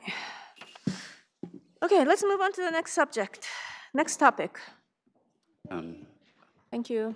I'd like to request a brief bio break. Okay, 5-minute break. No, you did the right thing, madam. Thank you. No, nothing to apologize for. Thank you. Thank you. Well, he said. Victoria? It's going to be pretty much like the same as like the classes in Sacramento.